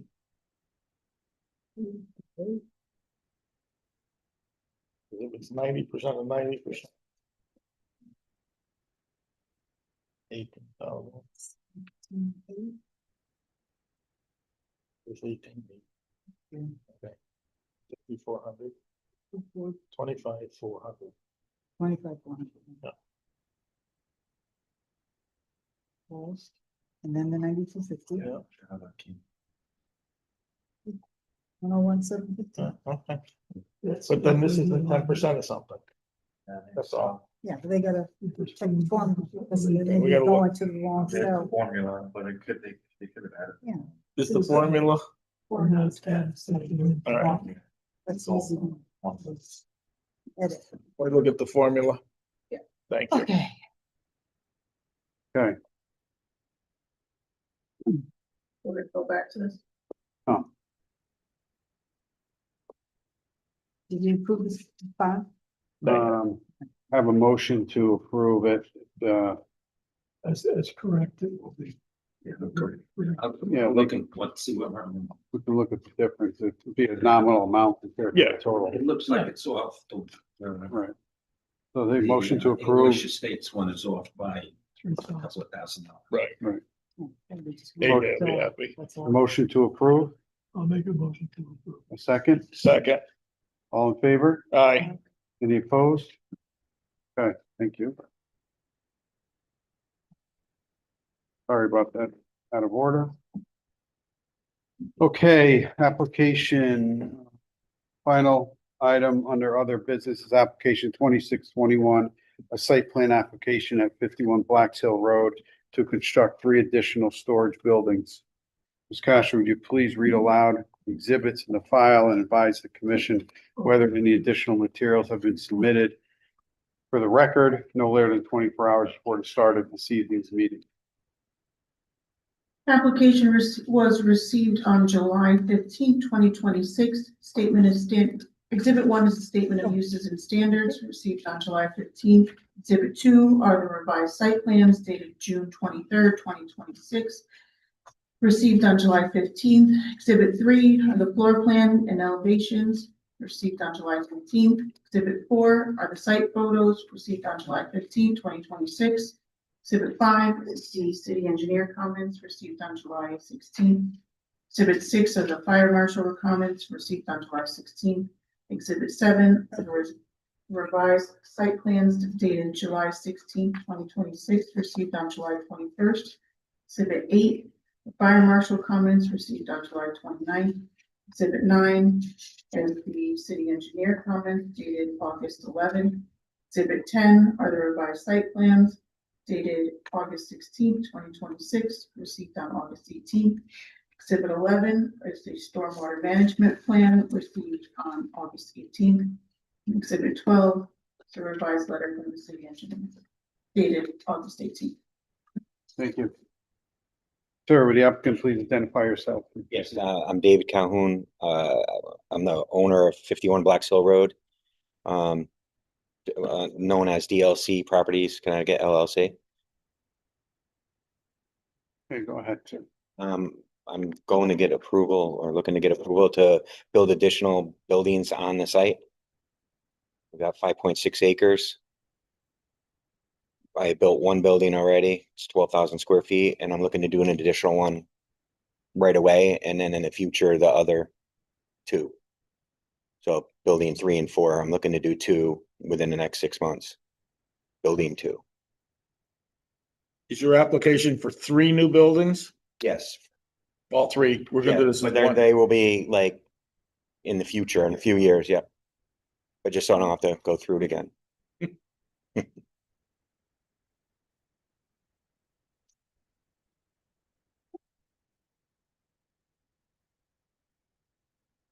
I ask one question? Yes, go ahead. So I see that we have a letter from the city engineer dated August 11th. Yes. And he has 2, 4, 6, 7 points. We had them all answered and resubmitted. You have. Yes. Okay. Have you seen the updated one received yesterday? No, I'm just looking at what was online one at a time, so. Let me see if this is it. The 18th, okay. It is 2, one after another.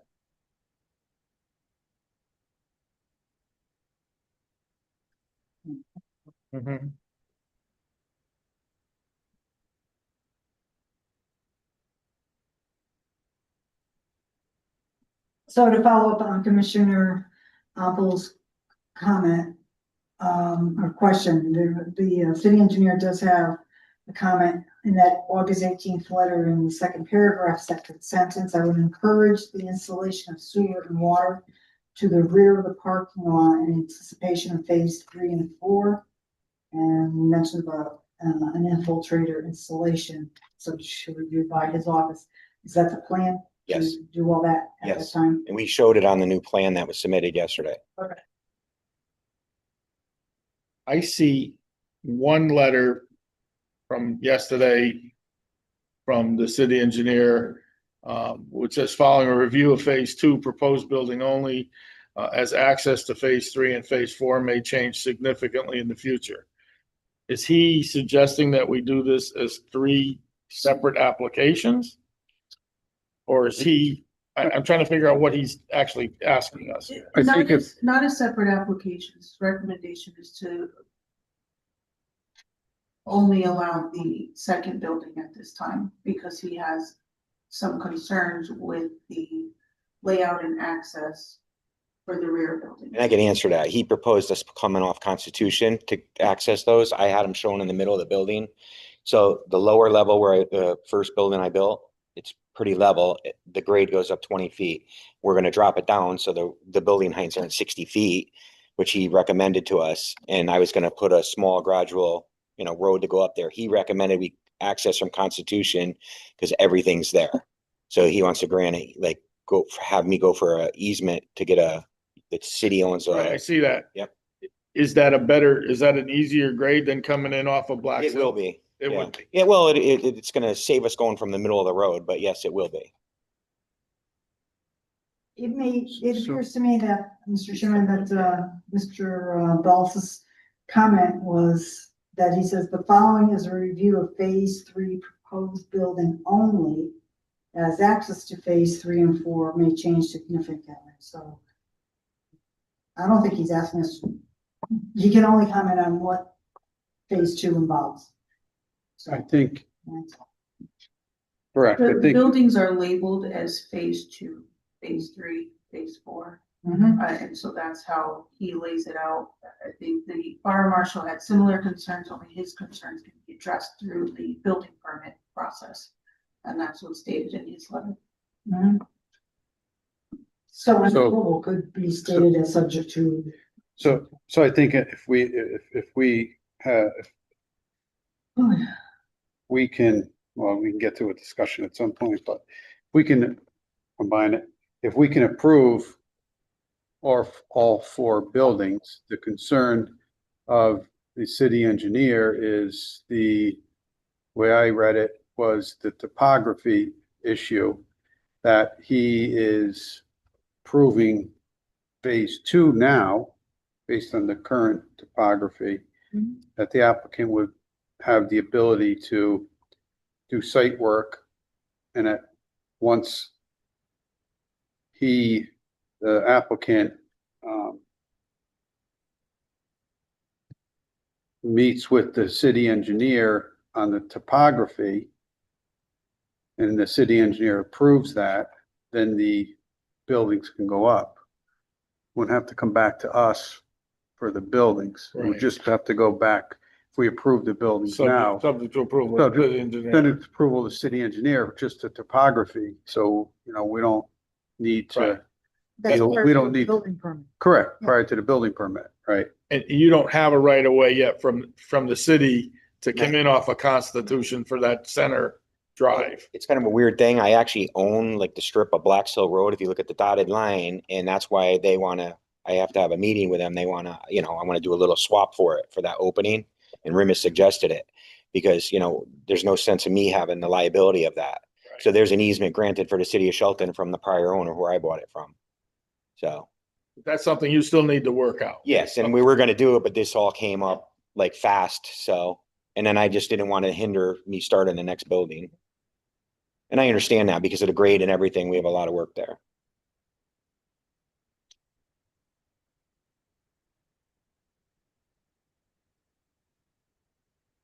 Your existing building went up rather quickly. Thanks. Not fast enough for me. Drove through a couple times and I'm like, gee, this was here yesterday, wasn't it? Are you full? Yes. So, do we have any discussion or any questions for the applicant? Mhm. No other questions for the applicant? Okay, so.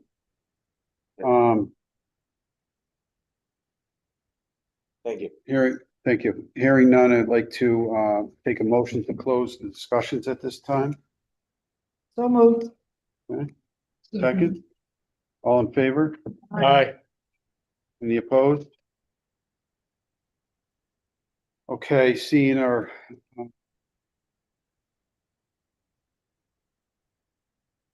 discussions are closed. We'll ask staff to prepare a favorable resolution.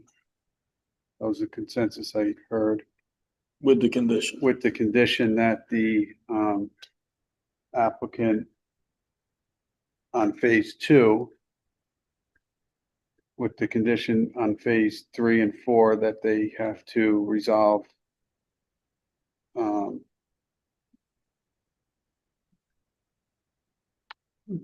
Recommendations of the city engineer. right. I guess we'll have to figure out how that's gonna be worded. Recommendation of the city engineer prior to building permits being approved. Yeah. Would Okay, you, Mr. Chairman, would you be, you could prove phase 2 only and then hold off on phase 3 and 4, require until it's submitted plan on that. I drafted 2 motions because this was kind of a strange thing to do, or it was just not normal, that everything so basically prove it in phases and, like you said, not issue any approvals on the other not issue building permits until the other 2 phases, phase 3 and phase 4. I wrote a resolution. We can, if you want to continue this, and I can present both to the commission. Because it's an odd way to do this, and there's sufficient time, right? We're within time.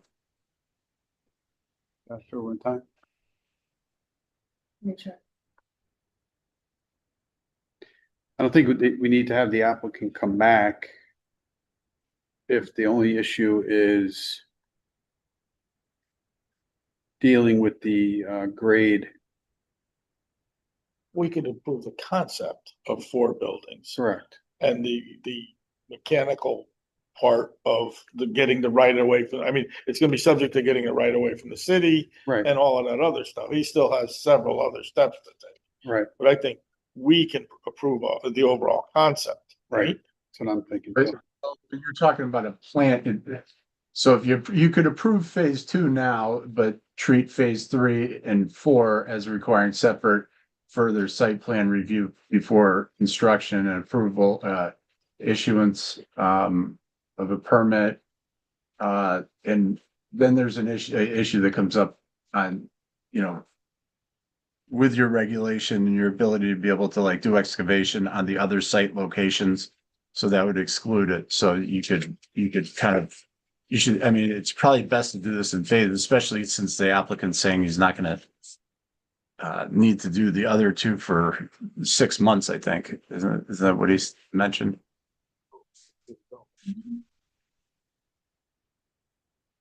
I guess the question is, does that require the applicant to come back before us or just go through the city engineer once they, They'd have to come back for the other two phases. Basically, it would be they'd have to submit the plans on the other two phases. I mean, it shouldn't be a big deal because because this is an administrative act anyhow. If you want, I can write something up on it and send it to you. I think there's a problem. You can't really act until you have the city engineers, review and full approval, because it's essentially beyond the scope of, your abilities. We wait till the night. He might have enough time. Or ask for an extension from the applicant. And being that he doesn't anticipate building this, at least for the next year or two, while those sites get developed, this could change, access could change. So, essentially, if it does change more from what is in front of us, we address it then.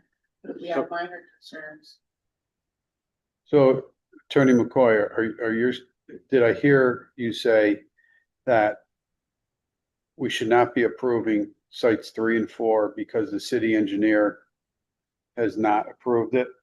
That we should only be proceeding with site 2? Yes, you'd approve this subject to the him coming back with the submission from the city engineer and the fire marshal's review before any site works associated with phase 2 and phase 4. 3 and 4. 3 and 4. I'm sorry, 3 and 4. Yes, phase So- 3 and 4. So then we would be in an appropriate position to approve 2 now. Yep. If that was the request of the commission.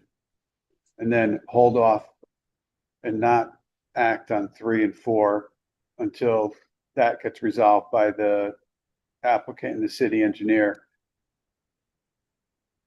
Yep. Because that may not get commission- done. You're saying that even if we That's fine. give you till the next meeting, that your recommendation still may be, or likely may be, not to move on 3 and 4 next month. So, well, we wouldn't have the answer by the next meeting, because Right. he's not looking for you to put anything on a plan. He's not Right. missing something. Okay. He's anticipating that in the future, things may be different in the future. so These then, are where he wants the buildings, but with the development of the site going on in the future. Yeah. so the answer then would be to move on site 2 now, and then don't move on site 3 and 4. That's your recommendation? It would be the commissioner approves the site plan approval of 2621 as modified to authorize construction of phase 2 only, and does not approve phase 3 and 5, which shall require a further or amended site plan submission and a complete city engineer fire marshal review before any site work associated with those phases. And I mean, that's Resolution, essentially, that's essentially, it's a little more than that, but that's essentially it. And then, but you can't start doing site excavation because there's no approval on the locations for three and four. Would be part of it as well. So, I mean. Okay. So do you if have you a, guys do you have a think more of- resolution prepared to only approve site 2? As you just started reading, you have one prepared? I do. I have one for either the approval or a denial. I don't think it would be, you'd want to deny those two, especially since it's in the middle of the process, but this would kind of sit out there and you'd have to just come back and submit the plans to get the city engineer and the fire marshal's approval on those two locations. Okay. Well, I have a question. So, Go ahead. because the original intent of him coming in was that he wanted to, level out the site, clear the site. This was the best route to get everything done at the same time. So what limit does the applicant have on how far they can prep the site? A lot of site work was already done for phase 2, as he was doing phase 1. Parking lot, some trees cleared. He had the site approved as a whole. This is where he stopped. So to go further, I need the commission's blessing to grant him permission to So do this earth removal work in a sense. can we approve, I'm asking this, can we approve phase 2 and approve site work on 3 and 4 in conjunction with the city engineer, or we can't do it until they submit the plans to the city engineer? So the applicant has to come back regardless on 3 and 4 once the applicant squares away with the city engineer on the mechanics of how they're going to do the site work. Yeah, and I think there's something with the fire marshal too, but, or did that come in? Did I miss that? The fire marshal is going to review the buildings as they come in for building permits. Okay. So then it comes, correct me, Ms. Castro, and I'm wheeling this down. It comes down to, we have the ability to approve site 2 now, Phase 2. phase 2, site 2, phase 2 now, and take no action on 3 and 4. That's a more legal question. I have a administrative question on how much work can be done. Well, Attorney McCoy just said we can't do any work on 3 and 4 because nothing's been submitted. So we can't So then move our on 3 and concern 4. would be, where's the limitation? How far can he go with the clearing? If I say you can only do, if I say you can only do work on building 1, so you can do the foundation, that's more building permit stuff. But on the zoning side, we're looking at the site work and how much he wants to do. Where's the limit? There's no separation on this plan showing how far he's gonna go. I think it's